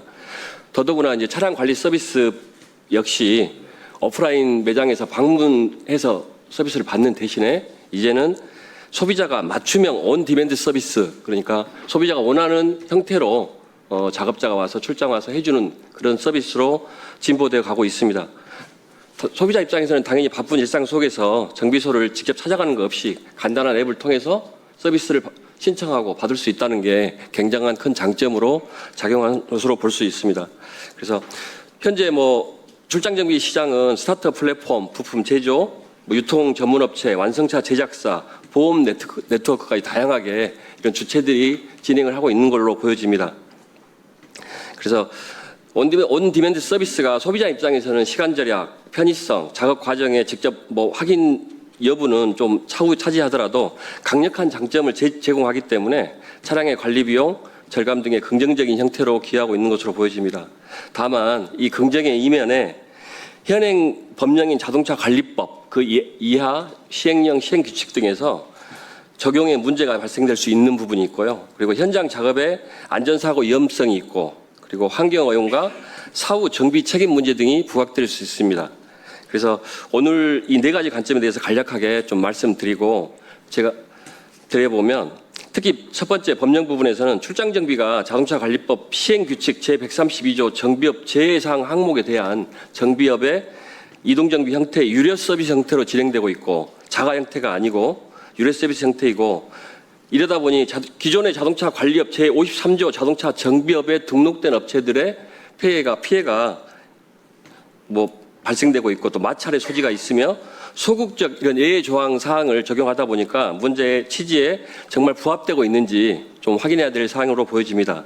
두 번째, 작업장 안전기준 부재 인적 위험 계속적으로 지금 앞 패널들이랑 주재 발표 분들이 말씀해 주셨는데 이런 안전에 대한 부분들은 아무리 강조해도 부족하지 않음이 안전이거든요. 그래서 그런 부분들이 정말 안전이 담보되고 있는지 그 여부들을 좀 확인할 필요가 있어 보이고요. 그리고 세 번째, 요즘에 안전뿐만 아니라 환경적인 측면도 굉장히 중요한데 그 각종 오일류라든가 부동액 등을 포함한 이런 부분들의 폐기류 부분들에 대한 환경오염 측면에서 정말 제대로도 회수되고 있고 그 폐기물 처리 경로가 투명하게 담보되어 있는지 그런 부분들은 한 번 더 짚어보고 가야 될 부분이라고 생각됩니다. 그리고 네 번째, 오늘 제가 발표하는 주제이기도 하는데요. 책임 소재 부분입니다. 현재 점검 및 정비 작업은 기존에 등록된 정비업체에서 진행하고 있는데 출장 정비는 점검뿐만 아니라 정비까지 같이 진행하다 보니까 그 정비에 대한 그리고 또 굉장히 어려운 조건에서 정비를 하고 있거든요. 차량을 리프트업 시키지 않고 현장에서 작업하다 보니까 그 작업에 대한 품질 보증이 과연 될 수 있는지 그리고 그 품질 보증이 되지 않았을 때 책임 소재 부분 현재 지금 자동차 정비와 관련된 각종 사고 및 보상 이슈 등으로 인해서 그런 분쟁 속에서 보면 당사자 간의 책임이 입증이 굉장히 중요하거든요. 이제 저 같은 경우에는 국토부의 자동차 안전하자 심의위원을 하고 있는데요. 거기서 보면 그나마 대형 제작사에서는 명세서라든가 각종 근거 사진이라든가 진단 자료라든가 이런 모든 걸 다 제출하고 있습니다. 그럼에도 불구하고 소비자들이 교환 환불을 받을 확률은 굉장히 낮거든요. 왜 그러냐면 소비자가 그 근거를 제시할 수 있는 자료가 제작사에서 줄 수 있는 자료의 하나이기 때문에 어려움이 있다는 겁니다. 그렇다면 이 온 디맨드 서비스가 갖추고 있는 이 출장 정비 서비스에서 제공하고 있는 자료들이나 이런 부분들은 굉장히 미흡할 거로 보여집니다. 그런 속에서는 책임 소재가 분명하게 소비자에게 불리하게 갈 수밖에 없는 거고 기본 정비 당체의 정상적인 명세서를 받지 못함으로 인해서 양 당사자 간의 분쟁의 소지는 굉장히 높을 거로 사료가 됩니다. 실제 지금 자동차 검사업은 제도권 내에서 안정적으로 유지가 되고 있고 법제도도 그때그때 계속적으로 바뀌고 있습니다. 그래서 소비자의 안전을 위한 부분을 굉장히 담보할 수 있는 제도로 안착되고 있는데 실제 자동차 정비업은 민의 영역으로 치부돼 가지고 사실 보호받지 못하고 물론 정비업체의 잘못도 제가 개인적인 생각은 많다고 보여집니다. 법 테두리 내에서 정상적으로 업역을 확장시켜 가야 될 부분이 좀 미흡하지 않았나, 많이 부족했다고 보여집니다. 지금도 늦었지만 지금이라도 해야죠. 그래서 한 가지 당부드리고 싶은 말씀은 이제 자동차 정비 산업이 정비 업체, 소비자들의 안전과 권익은 당연히 담보해야 되지만 정비사의 권익도 보호해야 되고요. 정비 업체의 권익도 보호해야 됩니다. 상호 신뢰할 수 있는 서비스를 만들어가는 법적 테두리를 만들어가는데 서로 엄청난 노력과 논의가 필요하다고 생각됩니다. 이상입니다. 예, 윤재곤 교수님께서 결국 정비 책임에 대해서 말씀을 해주셨습니다. 저희가 정비업소를 운영을 하다 보면 정비 책임자가 있거든요. 의무적으로 두게 돼 있고 그러한 부분들이 결국은 이제 정비 후에 발생할 수 있는 각종 문제에 대해서 품질을 보증해 줄 수 있는 부분인데 지금의 어떤 출장 서비스 같은 경우는 기준이 없다 보니까 그런 부분에 대한 명확한 데이터가 기록되어 있지 않고 결국은 향후 그냥 개개인이 법적 분쟁으로 플랫폼에다 소송을 한다든지 이런 어려운 절차가 예상되고 이런 문제들이 서비스 확산을 통해 가지고 사회적으로 많이 이슈가 될 가능성이 있다라는 문제점을 지적해 주셨습니다. 다음은 시민교통안전협회 김기복 회장님께서 차량의 정비를 통해서 플랫폼이 갖게 되는 어떤 개인 정보 이 부분에 대해서 설명해 주시도록 하겠습니다. 부탁드리겠습니다.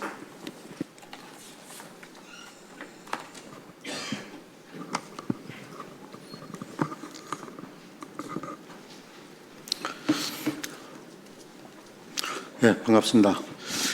먼저 이렇게 중요한 토론 자리를 만드신 분들에 대해서 감사 말씀을 드리고요. 앞에서 참 여러 가지 문제점과 또 대안 방법들도 많이 논의를 해주셨는데 역시 가장 중요한 부분이 이건 것 같아요. 소비자 입장에서는 편리한데 소비자가 아무 생각 없이 그냥 편의성만 누비면 되는데 이것을 제공하는 과정에서 여러 가지 노출되는 문제점이 많다는 얘기죠. 특히 안전 문제와 환경 문제가 관련돼 있기 때문에 이걸 소홀히 다룰 수 없는 그런 문제인데 문제는 이것을 명확히 규정하기가 어렵다는 얘기죠. 현재 그렇게 규정해 놓은 것도 없고 그래서 출장 정비와 전문 정비업소의 정비 범위가 아까 뭐 132조 말씀을 하셨는데 그 정도의 근거를 가지고서는 명확하게 이게 규정이 돼 있다고 볼 수가 없거든요. 그래서 소비자가 편리한 출장 정비라면 출장 정비의 범위를 분명하게 정하는 것이 필요하겠습니다. 그래서 이 출장 정비, 즉 노상에서 할 수 있는 정비의 범위를 명확하게 할 필요가 있다는 거죠. 여기에는 이 범위를 정할 때는 안전과 환경 문제를 반드시 고려해서 정해야 될 겁니다. 그리고 이제 이 문제가 또 다른 문제가 나타나는 게 뭐냐면 이렇게 보면 될 거예요. 이제 해결하기 어려운 이 부분이 이 노점상과 상점가에 대한 이해를 같이 비교를 하시면 이해가 될 거예요. 그동안에 우리 사회에서 이 노점상과 상점 간의 갈등과 이 노점상의 문제를 정비하기 위해서 얼마나 많은 노력들을 했습니까? 그러나 아직도 완벽하게 정비가 되지 못하고 있는 그런 상태예요. 이게 결국은 이 출장 정비도 자칫 잘못하면 이 노점상과 상점 간의 관계가 될 수밖에 없는 이런 아주 애매한 중요한 문제라고 생각을 합니다. 그래서 지금 여러 가지 나타나는 이 어려운 점, 문제점 이런 거면 단순히 편의성만 따질 것이 아니고 이 편리하게 이용할 수 있도록 사전에 모든 분들이 지적하듯이 환경과 안전 문제를 보강해서 출장 정비의 범위를 명확히 할 필요가 있다. 현재 지금 손해보험협회에서 제공하는 정비 서비스가 있죠. 그건 뭐 무료로 해줍니다만은 사실 무료가 아니죠. 보험 가입할 때 돈 내고 들어가는 건데 결국 거기에서 할 수 있는 일이 뭡니까? 배터리 충전시켜 주는 거 하고 타이어 교환해 주는 거밖에 없잖아요. 명확하게 두 가지가 정해져 있지 않습니까? 여기에 대한 논란이 없잖아요. 그리고 이 정도는 노상에서 한다고 하더라도 문제가 발생할 수 있는 게 없어요. 거의. 그런데 이제 이 정비 점검에 들어간다 그러면 그 정비 점검을 할 때에 범위로 정해져 있는 범위를 초과하는지 안 하는지 제대로 하는지 못 하는지 어떻게 구분할 거예요. 그러니까 이 문제가 있기 때문에 우리가 이제 이 문제 고민해야 된다는 얘기인데 다 같이 공감하고 계시는 것 같아요. 그래서 특히 지금 이제 이 제도를 관리하고 있는 자동차 관리법을 주관하고 있는 국토교통부와 그리고 지방자치단체에서 특히 더 이 문제에 대한 깊은 고민을 해야 될 것 같은데 아주 나타나는 문제와 해결해야 되는 방법은 간단한 것 같아요. 별 복잡한 게 없는데 사실은 들어가 보면 굉장히 복잡하고 얽혀 있는 게 많습니다. 그래서 이것을 간단하게 정비하고 정리하기 위해서는 범위를 분명히 정하고 영업할 수 있는 그 허가 조건을 분명하게 해야 될 필요가 있다고 봅니다. 그리고 특히 우리가 잘 아시겠습니다만 노점상과 상점에 대한 이 경쟁은 동등한 입장에서 해야 될 거예요. 그래야 서비스가 공정하게 이루어질 겁니다. 예를 들자면 아까 우리 임기상 대표 발표에서도 잠깐 언급이 됐습니다마는 지금 여의도에 정비업소가 없다. 송파, 강남, 서초에 정비업소가 없다. 비싼 땅값에 점포 얻어가지고 전문 정비업소 운영하는 게 타산에 맞지 않으니까 다 떠나는 거죠. 그럼 이런 상황에서 이제 전문 정비업소가 떠나면 이 수요자는 뭐예요? 출장 정비로 대체해야 됩니까? 그러면 결국은 전문 정비업소 떠나고 출장 정비가 전부 정비를 맡는다면 어떻게 될 것 같아요, 사회가? 저 생각만 해도 끔찍하고 아찔한 얘기입니다. 그래서 우리가 모두가 전문 정비업소도 잘 존치돼야 되고 출장 정비도 소비자에게 편리하게 이용할 수 있도록 하기 위해서는 비용 문제라든가 서비스가 공정한 경쟁을 할 수 있는 공정 경쟁이 돼야 돼요. 출장한다고 해서 비용 싸게 받으면 소비자가 다 글로 물릴 거 아닙니까? 그래서 이런 기준들을 우리가 다 같이 고민해서 정확한 범위와 방법을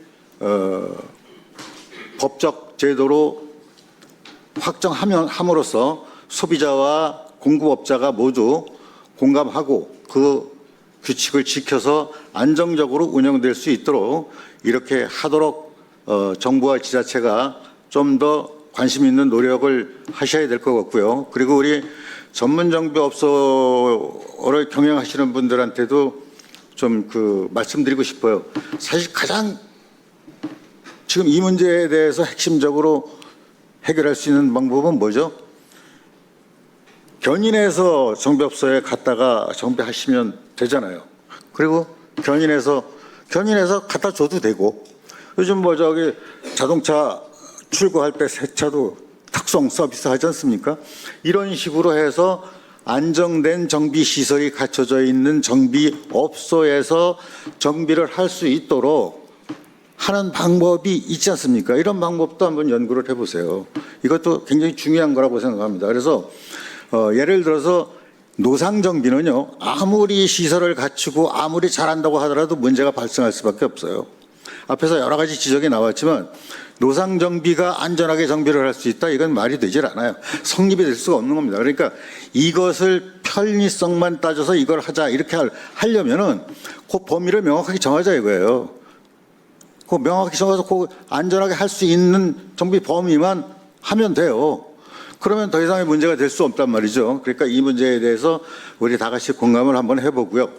그다음에 우리가 개인정보 노출이라든가 이런 문제는 우리가 다 일반적으로도 많이 겪고 있습니다. 저도 정보가 털려가지고 쿠팡에 털려가지고 결국은 20만 원 준다고 해서 결국 아직도 재판을 하고 있는 중입니다만은 이런 것들이 사소한 개인정보가 노출이 돼서 일어나는 문제점도 많아요. 그런데 아시는 것처럼 자동차를 가지고 계시는 분들, 자동차 정보, 집 정보 가지고 있으면 임 대표가 지적했듯이 거의 내 개인정보 다 털리는 거예요. 이 문제도 또 우리가 소비자 입장에서 고민해 봐야 됩니다. 그래서 이런 문제도 함께 좀 고민하시고 노력해 주시기 부탁드리겠습니다. 이상입니다.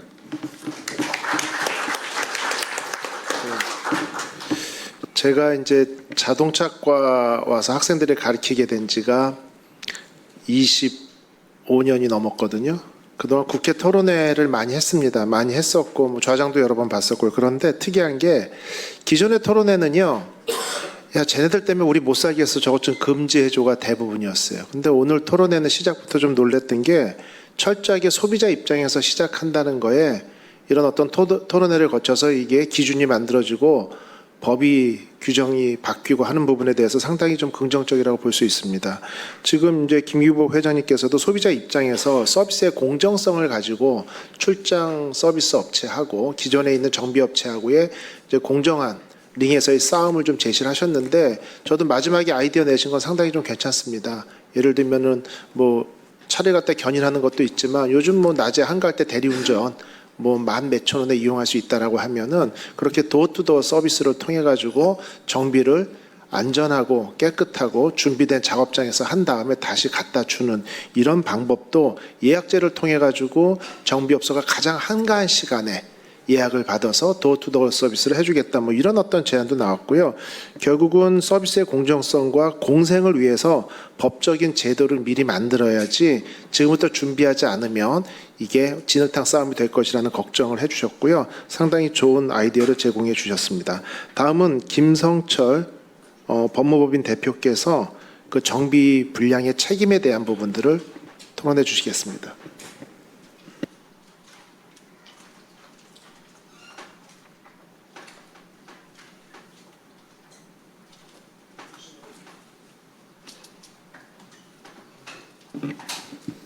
다시.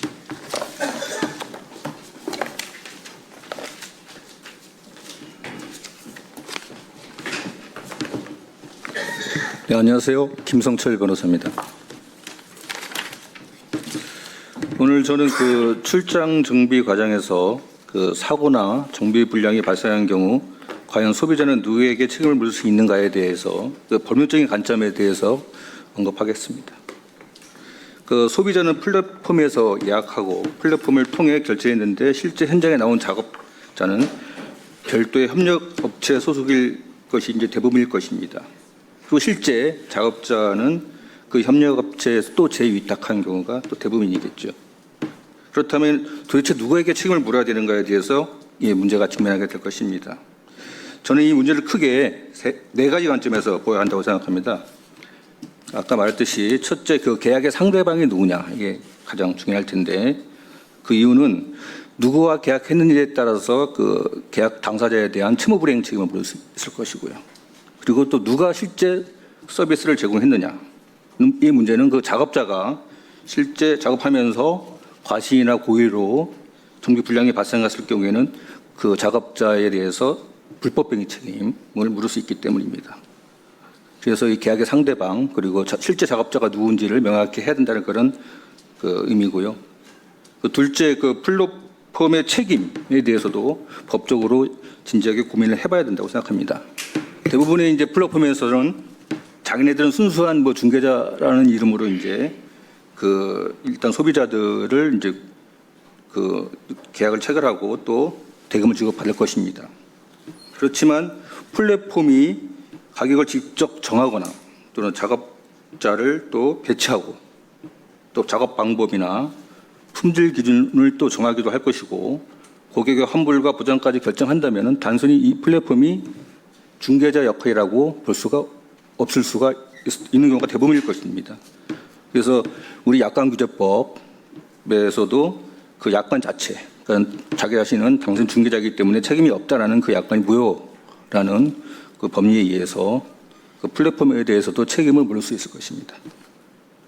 그리고 셋째, 우리가 법률적으로는 가장 중요한 것이 이제 그 작업 기록일 텐데요. 왜냐하면 작업 기록이 없다면 어떤 뭐 정비를 했는지, 어떤 그 원인에 의해서 사고가 발생했는지에 대해 사고나 또 정비 불량이 발생했는지에 대해서 알 수 있는 그 증거가 이제 찾을 수가 없기 때문인데요. 지금 자동차관리법 제32조 시행규칙에서는 자동차 등록업 범위에 대해서 이 제외하고 있는 이런 엔진 교환이라든지 이게 출장 소위 말하는 출장 서비스를 하고 있는 그런 행위들입니다.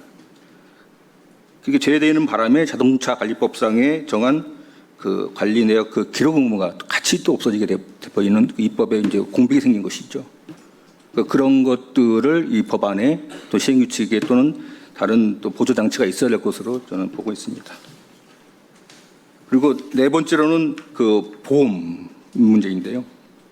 이 보험이 실질적으로 작동되어야 나중에 또 사고 또는 정비불량인 경우에 소비자가 구제받을 수 있을 텐데 이 누가 피보험자인지 플랫폼인지 협력자인지 또는 실제 작업자인지 그리고 차량 자체의 그 정비불량의 손해만 보장되는 것인지 또 주변 차량이라든지 또 아파트 뭐 시설 작업하다가 그런 손해가 발생한 경우에도 보험이 또 되는지 또 작업이 끝난 후에 또 사후 불량 문제까지도 보험이 되는지 그런 것도 다 점검해 봐야 된다고 저는 생각하고 있습니다. 그래서 정리해 보면은 결론적으로 출장 정비 법적 그 책임 체계에 대해서는 자동차 관리법상의 그 출장 정비가 이제 자동차 관리법에서 제어하고 있는 그런 행위들을 좀 실제로 행하고 있는지 그런 여부를 좀 더 면밀히 검토해봐야 될 것 같고요. 그래서 아까 말했듯이 계약의 상대방 또는 작업자가 누구인지를 명확하게 또 알 수 있는 그런 조치가 필요할 것입니다. 그리고 단순히 플랫폼이 자신이 중개자라는 이유만으로 또 실제로 중개자인지 또는 실질적인 서비스를 제공하는 공동 책임 주체인지에 대해서도 우리가 면밀히 검토를 해봐야 할 것입니다. 그리고 작업 기록은 꼭 그 기록에 남기게 함으로써 그 인과관계 입증에 있어서 나중에 그 소비자 또는 그 자동차 소유자에 대한 그 책임을 그 면하게 하는 데 있어서 중요한 자료로서 삼아야 될 것입니다. 그리고 마지막으로 보험을 통한 손해배상 문제도 같이 검토를 해야 될 것으로 생각하고 있습니다. 그래서 입법적으로는 제가 이제 결론적으로 말하고 싶은 것은 시행규칙 제 132조의 그 제외 작업에 대해서도 그 책임 사업자의 표시 그리고 작업 기록, 사후 관리 및 보험에 관한 최소한의 기준을 마련할 것이 저희 입법적으로는 좀 해결돼야 될 문제라고 보고 있습니다. 이상입니다.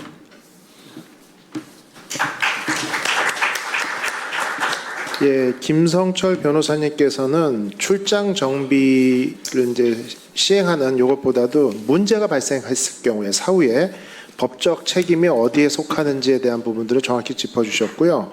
지금 말씀대로 이 제도가 그대로 유지된다라고 하면 우리 소비자들은 계약 상대가 누군지를 갖다 체크를 하고 그 다음에 그 플랫폼 업체가 보험을 가입했다 하더라도 보험의 세부 내용까지를 일일이 보지 않으면 문제가 발생했을 때 적절한 조치를 취하기 어렵다는 내용이었고요. 이러한 문제점을 극복하기 위해서 최소한의 어떤 기준의 마련이 선도적으로 필요하다 이런 말씀을 해주셨습니다. 자, 마지막으로 이동훈 사무관님께서 의견 개진해 주시겠습니다. 네, 안녕하십니까. 국토부 자동차 운영보험과에서 자동차 검사 정비 업무를 맡고 있는 이동훈 사무관입니다. 일단 오늘 저희 이제 그동안 사실 정비 관련해서 토론회가 없었는데요. 오늘 이런 뜻깊은 자리 마련해 주신 복기영 의원님 그리고 강승근 회장님 깊은 감사를 드립니다. 오늘 발제와 토론에서 여러 가지 이제 문제 그리고 의견을 주셨는데요. 자동차 안전 그리고 사업자의 책임 그리고 정비 플랫폼 문제, 작업장 안전, 환경 문제 그리고 공정 경쟁까지 여러 가지 문제점들을 얘기해 주셨는데요. 정부에서도 깊은 공감이 됩니다. 자동차 정비는 국민의 생명 및 안전과 직결된 만큼 정비 품질과 안전성 확보는 타협할 수 없는 중요한 정책 가치라고 판단합니다. 저희 국토교통부에서도 이번 오늘 토론 주제는 아니지만 출장 정비와 관련된 주요 내용은 아니었지만 저희 정비업 재해상 관련해서 카포스 등 정비업계와 지난 2월부터 계속 논의를 해오고 있습니다. 정비업 재해상과 출장 정비라는 게 지금 현재 조금 한 몸처럼 묶여 있는 상태라서 둘은 같이 조금 제도 개선에 대해서 검토해 볼 필요가 있는 것 같고요. 오늘 좀 의견 주신 내용들 많은 좀 새로운 아이디어 이런 것들 주셨는데요. 같이 좀 검토를 해봐야 될 것 같습니다. 그리고 연구 용역이 아직 조금 진행 중인 걸로 알고 있는데요. 연구 이제 오늘 뭐 토론회 결과를 포함해서 연구 용역 결과를 주시면 저희가 제도 개선 검토를 위해서 충분히 검토를 하도록 하겠습니다. 그리고 오늘 출장 정비와 뭐 정비업 재해상 관련해서 전문가분들께서도 해법에 있어서는 조금 여러 가지 조금 다양하게 의견을 주신 것 같습니다. 뭐 딱 뭔가 제안을 한다, 이렇게 규제를 한다 이런 것보다는 좀 어떻게 이걸 좀 좋게 가져가야 될지에 대해서 여러 가지 의견을 주신 것 같고요. 오늘 주신 좋은 제언과 아이디어를 가서도 적극 검토하고 앞으로도 정비업계하고 긴밀히 소통할 수 있도록 하겠습니다. 다만 오늘 조금 토론회에서 좋은 말씀 주셨는데요. 조금 더 이제 저희 정부 입장에서 조금 더 추가적인 검토가 필요하다는 내용들이 있어서 간략하게 말씀드리겠습니다. 일단 정비업 재해상 같은 경우에 지금 현재는 이제 작업 위험성이나 정비 관련 전문성이 조금 낮은 작업들을 규정하고 있는데요. 이게 이제 정비업 등록 없이도 작업이 가능한 상황입니다. 근데 이제 정비업 재해 사항에 대해서 이제 어떻게 안전하게 관리할 거냐 그 부분에 있어서 물론 오늘 뭐 해법들을 많이 주시긴 했는데 그거에 대해서 좀 심도 있는 검토가 필요한 것 같고요. 그리고 최근 플랫폼 사업과 함께 이제 새로운 산업들이 자리하고 있습니다. 계속 세상이 바뀌는 거죠. 결국 고령화, 그 다음에 사회적 변화, 그러니까 뭐 1인 가구, 그리고 편리성 그런 것들, 그리고 뭐 배달 선호, 뭐 소비자 트렌드가 바뀌는 거죠.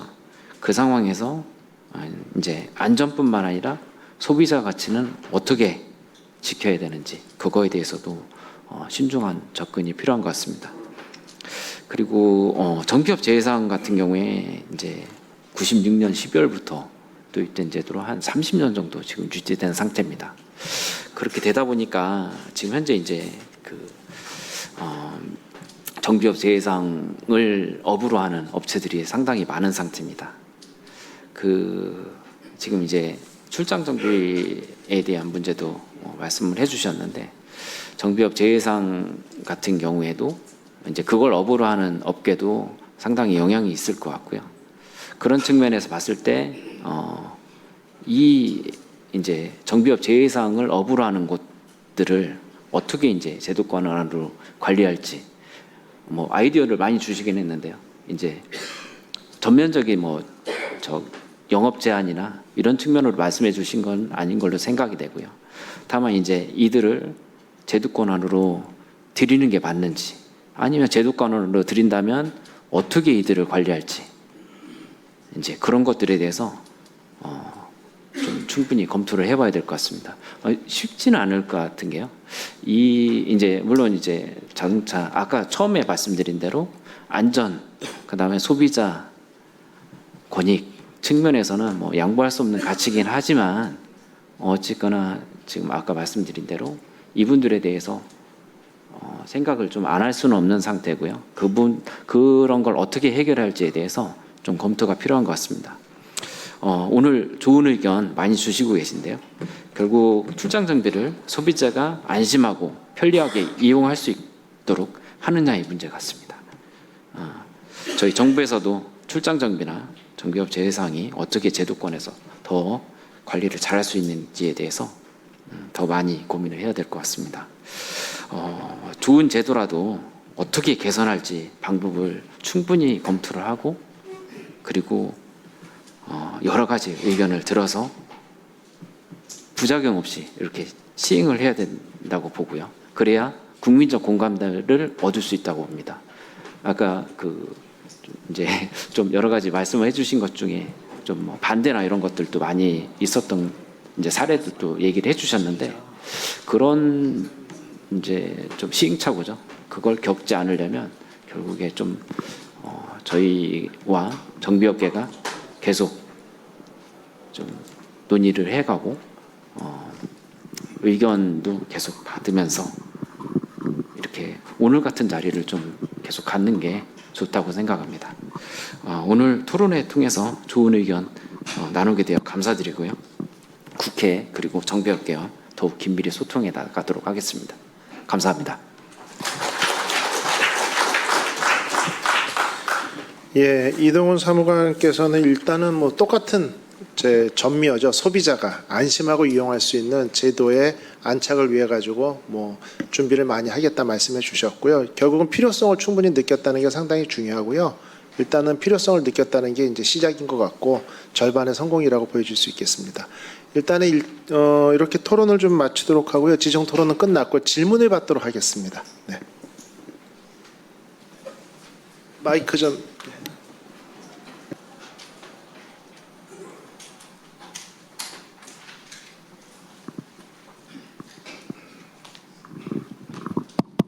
반갑습니다. 저는 경남조합 전문정비합조합 이사장 김창수입니다. 반갑습니다. 간략하게 저는 오늘 처음 시작할 때도 안전이었고 제 질문도 안전에 대하여 질의하겠습니다. 공동주택, 생활공간, 작업장소 안전기준에 대하여 질의하겠습니다. 공동주택, 지하주차장 등 같은 공동생활공간에서 유상 출장 정비가 이루어질 경우 관리 주체, 승인, 작업구역, 통제, 배유 누유와 화재 방지, 주변 차량 피해에 대하여 최소 안전 기준이 분명하지 않습니다. 패널들께서는 어떤 기준이 필요하다고 보시는지 국토교통부는 통일된 안전 기준을 마련할 계획이 있는지 답변을 바랍니다. 참고로 윤재근 교수님이 먼저 답변을 주시면 감사드리겠고 마지막으로 국토교통부 서기관 이동훈 서기관님께 부탁드리겠습니다. 고맙습니다.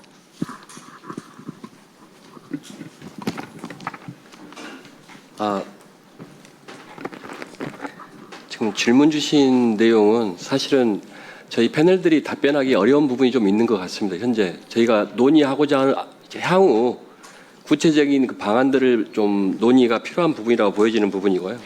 사실 그 저희 패널 김기복 패널님께서도 말씀하셨는데 뭐 실제 작업 현장에서 실제 출장을 가서 그 현장에서 작업하는 것은 제 개인적인 의견은 좀 불가하다는 의견이거든요. 그 작업의 안전성을 담보할 수 없으므로 그런 현장에서 작업 범위는 최대한 제외하고 작업이 가능한 서비스 센터로 유입을 해서 작업을 정비를 한다거나 이런 방안으로 가야 되지 않을까 싶습니다. 그래서 이제 공공주택이나 어떤 지하에서 작업하는 방향성 부분들은 많은 입장이 아마 있을 것 같습니다.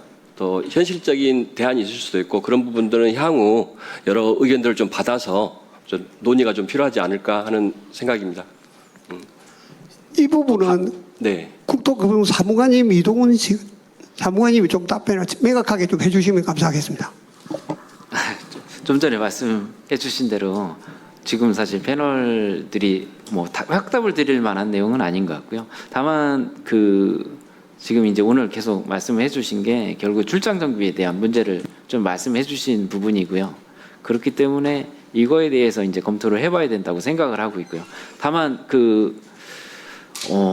해법이죠. 답이 정해져 있다고 생각을 하진 않습니다. 그러니까 출장 정비를 아예 전면적으로 막느냐, 금지를 하느냐, 아니면 출장 정비를 하려면 어떤 기준을 가지고 해야 된다.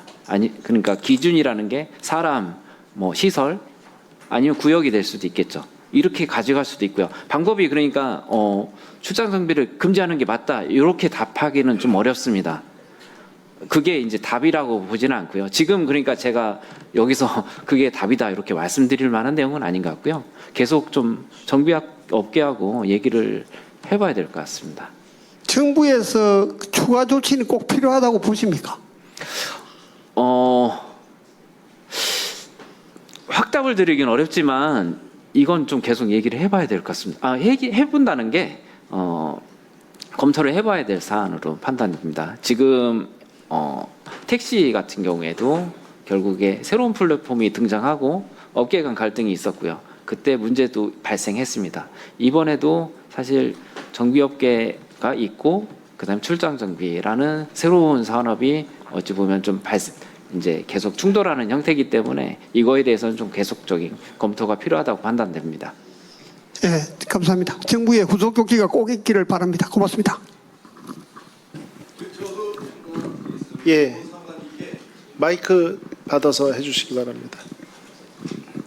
지금 저는 제가 앉아서 저도 하겠습니다. 제가 꼭 필요한 게 뭐냐면은 국토부에서 애매모호한 답변을 계속해서 그런 것 같습니다. 원래 쿠팡이라는 뭐 플랫폼도 있지만 렌트카들이 출장 정비를 먼저 해왔습니다. 그죠? 사무관님. 렌트카들이 먼저 출장 정비를 해왔어요. 그죠? 지역에 다니면서. 렌트카들 많이 있는 데서 지방에 내려가서 오일을 갈아주고 그 자리에서 말하자면 우리 철도공사가 렌트카를 쓰는데 지금은 자기 차량이 거의 없어서 예를 들자면 철도공사가 자기네 철도공사 하는 자리에서 와서 오일을 갈아주기를 원하고 있어요. 렌트카를 쓰기 때문에. 그러면 렌트카가 그 자리에 가서 오일을 교환해주고 가고 있습니다. 지금 현재 실정이. 그죠? 알고 계시나요, 사무관님? 조금 더 이제 근본적으로 이제 조금은 답변을 드리면 이게 이제 좀 오늘 같은 자리가 좀 먼저 있었으면 좋았을 텐데 조금 아쉬운 점이고요. 맞습니다. 렌트카도 있고 그 다음에 그러니까 저희가 이제 예전에 이제 타이어 빵꾸 나면 이제 전화를 했었죠. 그러면 타이어도 교환도 해주고 레카를 끌어서 정비업소에다가 데려다줘 주고요. 다만 이제 지금 좀 문제가 되는 건 그게 어찌 보면 아까도 이제 좀 말씀을 해주셨던 것 같은데 좀 간단한 작업에 그쳤는데 지금은 그게 좀 더 확대되고 있다. 이런 지금 문제점을 얘기를 해주신 걸로 이해를 하고 있고요. 그래서 이제 그렇게 접근해야지. 오히려 지금 더 옛날 걸로 다시 파고들어서 옛날에 이렇게 계속 했다. 계속 그렇게 이제 접근하면 이제 기득권에서 어쩌면 아까도 30년 그 얘기를 드린 게 저희는 상당히 큰 벽으로 생각을 하고 있습니다. 이분들도 업으로 했거든요. 그분들을 설득을 해야 되지 않습니까? 지금 이제 저희가 이렇게 모인 자리는 같은 뜻을 가지고 있기 때문에 설명이 쉽습니다. 다 이해하시고요.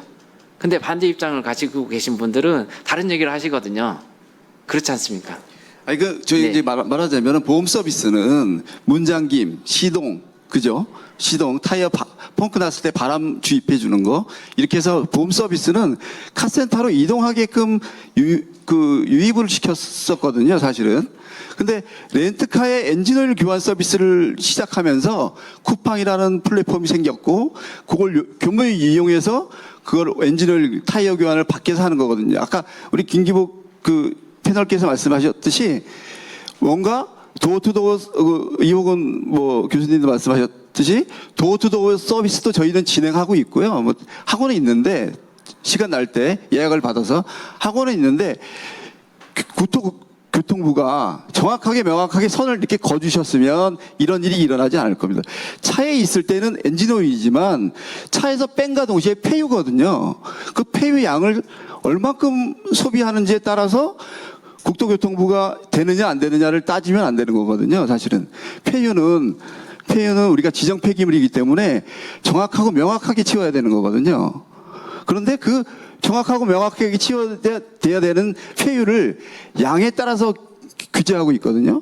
지금 부산에서는 큰 차의 엔진오일을 교환하고 있습니다. 그 폐유 양이 얼마나 나오겠어요?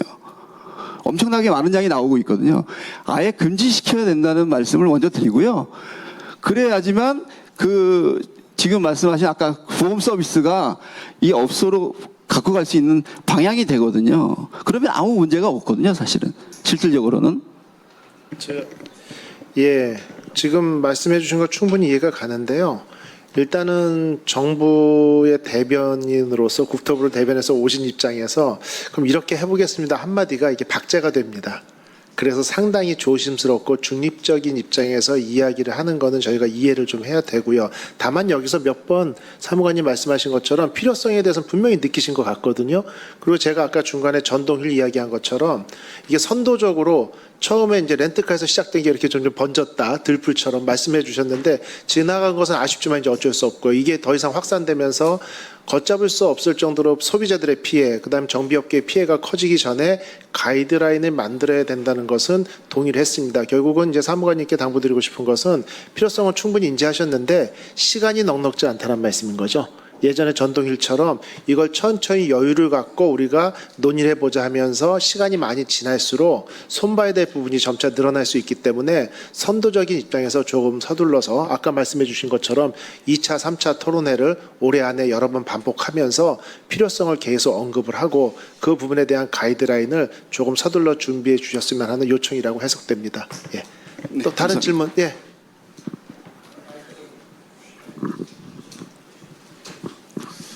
예, 저 허리가 조금 불편해서 제가 먼저 일어났습니다.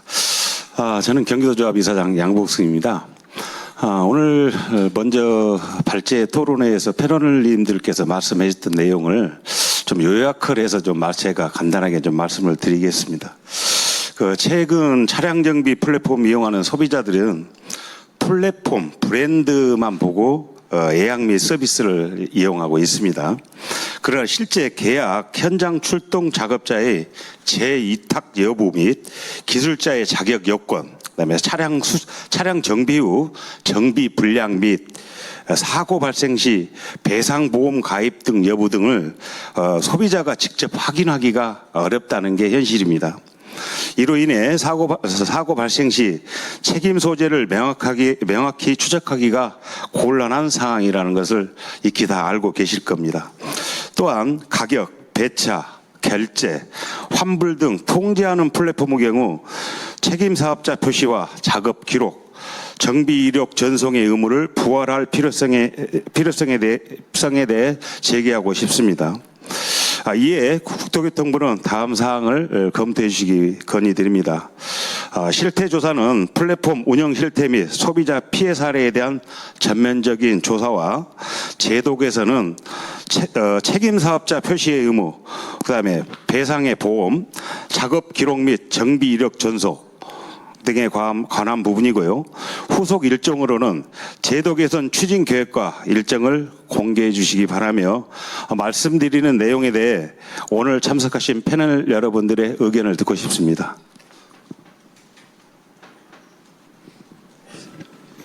예, 종합적으로 다 말씀을 주셔가지고요. 저도 순간적으로 어느 패널분이 답변을 주실까 하고 다 돌아봤는데 이거 그대로 답변을 오늘 완벽하게 드리려면 저희가 한 바퀴 다 돌아야 되거든요. 시간 관계상 그런 부분은 조금 전에 제가 말씀드린 것처럼 정비 책임이나 배상 책임, 결국은 쉽게 말씀드리면 이제 정비 예약을 플랫폼에 하면 우리가 대리운전도 예전에는 그냥 운전자가 배정만 됐습니다 하다가 최근에는 어떤 보험 번호까지 나오면서 되는 것처럼 제도 개선이 필요하다고 보여지고요. 한 번에 될 수는 없을 것 같습니다만 일단은 그 플랫폼에다가 출장 정비를 신청을 했을 때 그 정비의 책임 범위나 가용 범위나 이런 소재 부분들을 명확히 표시를 해서 문자 서비스로 알린다거나 하는 이런 과정부터 우리가 서서히 시작을 해야 되고 작업 기록은 상당히 중요한 부분 같습니다. 뭐 책임 소재를 떠나가지고 사고가 발생하지 않는다 하더라도 저희가 지속적으로 출장 서비스를 같은 업체만 이용하는 건 아니거든요. 그러다가 어느 날은 부분 정비업소에 갈 수도 있고 하다 보면 이런 정비 내용을 좀 공유화를 통해 가지고 차량이 일정 시간 정확히 정비를 했다. 결국은 나중에 그게 중고차 판매해도 상당히 좀 평가하는 요소로 적용할 수 있기 때문에 환경 개선이나 그다음 중고차 사업 이런 것까지 연대에 둔다라고 하면 전체 정비 내역이 일원화돼서 아니면 정보의 공유를 통해 가지고 공유할 필요성을 충분히 느끼겠고요.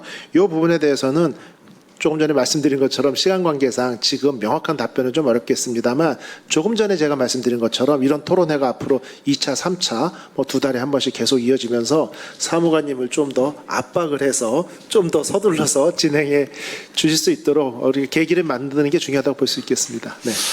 먼저 이동훈 사무관님께 추가적으로 좀 질의를 좀 드리고 싶은데 간단합니다. 실태조사 여부를 하실 건지에 대한 부분과 오늘 토론회 이후에 우리 담당 관련 부서와 협의할 수 있는 어떤 그런 기구를 만들 수 있는지 대한 부분을 좀 여쭙고 싶습니다. 사실 실태 조사가 조금 쉽진 않습니다. 저희가 이제 실태 조사를 하려면 좀 연구 용역이나 이런 걸 좀 거쳐야 되는 상황이고요. 저희가 이제 조금 이제 좀 이상하게 들리실 수 있지만 혹시 저기 카푸스 용역할 때 혹시 조금 조사된 게 있으면 같이 좀 활용을 하면 좋을 것 같고요. 그리고 관계 부서가 저희죠. 네, 저희는 카푸스하고 계속 진짜 긴밀히 연락하고 있습니다. 저희가 이렇게 저희 이제 실무진이죠. 저기 전무님이나 차장님, 아니 회장님 전화는 제가 잘 받지는 않는 것 같고요. 실무진 전화를 안 받는 사례가 없습니다. 네, 너무 걱정하지 마시고요. 저희가 소통을 안 하고 있다고 생각하실 그 정도로 저희가 움직이지는 않은 것 같고요. 다만 지금 죄송합니다. 말을 좀 짧게 말씀드리겠습니다. 일단 소통 잘 하고 좀 연구 용역에서 좀 이렇게 검토된 것들 그리고 오늘 토론의 내용도 저희한테 좀 계속 주시면 잘 검토하도록 하겠습니다. 예. 예, 지금 질문과 답변을 종합해 보면요. 뭐 용역을 통해 가지고 정보 과제를 통해서 실태 조사를 하게 되면 공정성이나 이런 부분에 대해서 상당히 도움이 되겠죠. 근데 그 예산이라는 게 벌써 이제 하반기에 접어들었지 않습니까? 그래서 지금 말씀하신 걸 보면은 기존에 이제 주관하는 기관에서 예비 실태 조사를 통해 가지고 피해 사례를 몇 개 가지고 계실 겁니다. 그런 부분들을 제공을 하면 방향성이나 이런 부분들이 가이드라인이 될 수 있고 그 부분에 따라서 기간이나 예산을 좀 배정을 받아서 내년에 이게 진행이 될 수 있거나 아니면 하반기에 뭐 추경을 통해 진행될 수 있는 이런 부분들을 잡는 데 큰 도움이 될 수 있거든요. 그래서 그렇게 해주시고요. 제가 볼 때 소통은 원활한 것 같습니다. 오늘도 나와서 앉아 계시잖아요. 그죠? 그래서 많은 토론회 중에 실은 절반 이상이 정부 관계자는 와 있지 않고 그냥 패널로 와 있지는 않고 의견만 개진하는 경우도 상당히 많거든요. 그래서 소통은 무난히 원활하게 이루어지는 것 같다고 저도 보고요. 시간 관계상 질문을 하나만 더 받겠습니다. 네.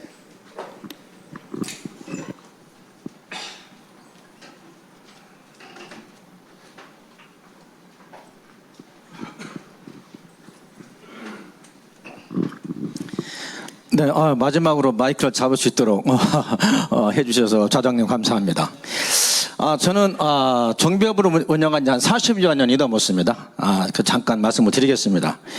오늘 이 자리를 만들어주셔서 감사하고요. 공청회가 처음이 아니라 말씀하신 것처럼 위에 3회를 거쳐서 정말 탁상공론은 아닌 정말로 현실에서 받아들이고 개선되는 그런 제도가 마련됐으면 좋겠다는 거 말씀을 드리면서요.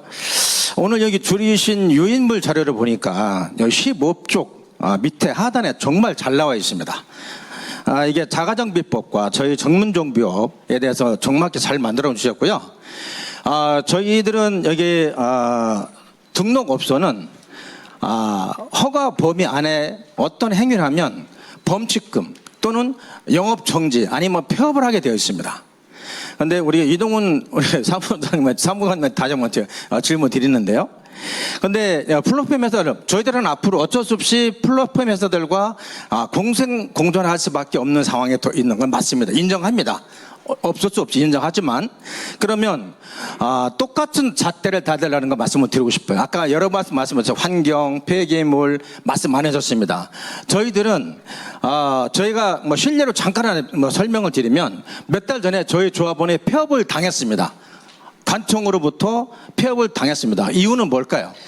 작업장 밖에서 영업을 한다는 행위 때문에 결국은 폐업을 했습니다. 이렇게 저희들은 제도법 안에 있으면 오히려 더 많은 어떤 행위를 한다든지 할 때 범법행위가 되고 아니면 경찰, 검찰 조사를 받습니다. 그런데 이 플랫폼 회사들은 모르겠어요. 대표자는 한 사람일 겁니다. 그죠? 거기에 현장에 나가 있는 사람이 대표자가 아닐 겁니다. 그 대표자가 어떤 행위를 당했을 때 똑같이 범법행위에 대해서 법제 안에서 영업정지 아니면 폐업을 할 수 있는지 제가 이동훈 우리 사무장님한테 질문을 드리겠습니다. 일단 지금 현행 규정상 정비업 제외사항 같은 경우에는 정비업을 등록하지 않고 사업을 할 수 있기 때문에요. 정비업 제외 사항에 대해서는 어찌 보면 정비업에 등록돼 있는 분들만큼 규제를 받고 있지는 않습니다. 다만 정비업 제외 사항이 이해 안 되는 것들, 그러니까 넘어가는 부분들에 대해서 정비를 할 경우에는 당연히 처분을 받고 있고요. 그리고 이제 공정 경쟁을 계속 말씀을 해주셨는데, 이제 제도권 밖에 있는 분들, 그러니까 정비업 제외 사항에 있는 분들을 어떻게 이제 제도권 안으로 관리할지 아니면 제한할지에 대해서는 아까도 제가 좀 말씀드렸지만 그건 조금 충분히 이제 검토를 해보고 해야 될 사항이고요. 그분들이 뭐 이렇게 그러니까 뭐 정비업 제외 사항을 정비업만 할 수 있게 하느냐, 뭐 이런 방법은 여러 가지잖아요. 방법론에 있어서 여러 가지인데 그걸 지금 제가 말씀드리긴 좀 어렵고요. 그건 이제 지금 정비업계하고 계속 좀 얘기를 해봐야 될 것 같습니다. 자, 잠깐만요. 제가 한 말씀 예, 안녕하십니까. 저는 하성에서 왔습니다. 하성. 예, 하성, 카포스 하성 동부 지회장님이세요. 제가 실질적으로 출장 정비를 오랫동안 했습니다. 당사자입니다. 근데 여기서 쭉 얘기 들어보면은 원론적이 계속 얘기하고 있거든요. 근본적인 법 제도의 사각지대에 있는 부분을 제거를 하지 않으면은 이거는 우리가 흔히 얘기하는 플랫폼이라는 좋은 구실로 갖고 대기업만 이득을 취할 수 있는 구조로 갈 수밖에 없어요. 많은 소비자를 위한다 하지만 실질적으로 그렇지 않거든요. 간단합니다. 모든 것을 제도권 안에만 이걸 놔뒀을 때 플랫폼 사업이 크게 확대가 되지 않을 뿐더러 제가 실제적으로 하면서 뭘 느꼈냐 이러면요. 바깥에 엄청나게 위험합니다. 작업할 때. 근데 대기업에서는 고객을 유치해 준다는 명분으로 그것을 저희들한테 당근을 줍니다. 그러면 저희들이 일감이 없죠. 그러면 그 당근을 받을 수밖에 없어요. 실질적으로 연약한 환경에서 모든 우리 아마 정비인들이 아마 그렇게 하고 있을 거예요. 근데 이제 그거를 너무 우리가 제도권 안에서 손을 놓고 있다 이 말씀입니다. 그거는 근본적인 문제를 제거하지 않은 상태에서는 플랫폼 사업을 명분을 해서 계속 대기업이 확대해 나갈 겁니다. 그래서 좋은 얘기 아까 계속 나왔는데 우리가 자동차 관리법을 기준에서 사업자 제거를 받고 있죠. 근데 출장은 그게 필요 없어요. 제가 이제 우리가 그거를 대기업에서 받아서 제가 전대를 줄 수 있습니다. 사업장을 해서. 그런 식으로 계속 저거를 가지를 친다는 얘기거든요. 그거는 제도권의 허점을 이용한다는 얘기입니다. 그래서 그것만 좀 제거를 해 주시면 할 얘기는 맞는데 그것까지만 제가 얘기하겠습니다. 감사합니다. 네, 고맙습니다. 예, 시간 관계상 예. 지금 뭐 저희 패널 분들도 많은 의견들이 있습니다. 그래서 보면은 뭐 이런 얘기도 나와. 이게 정비업계가 정비 사업장 공간에서 벗어나는 건 불법이잖아요. 이제 이런다 보면은 카포스에서 플랫폼을 만들어 가지고 회원사들한테 출장 서비스 가서 하라면 그건 또 합법인 거고, 이렇게 좀 앞뒤가 좀 안 맞는 부분들에 대한 정리가 필요하다는 부분이 계속 반복되고 있는데, 다시 말씀드리지만 이 자리에서 아주 법이라는 게 한번 만들어 놓으면은 정확해야 되고 니즈와 그다음에 부작용까지 모두 고려해야 되거든요. 다만 저희가 많이 시간이 없다는 것만 다시 한번 강조드리면서 오늘 열띤 토론에 참여해 주신 모든 분들께 감사드리면서 이만 마치도록 하겠습니다. 수고하셨습니다.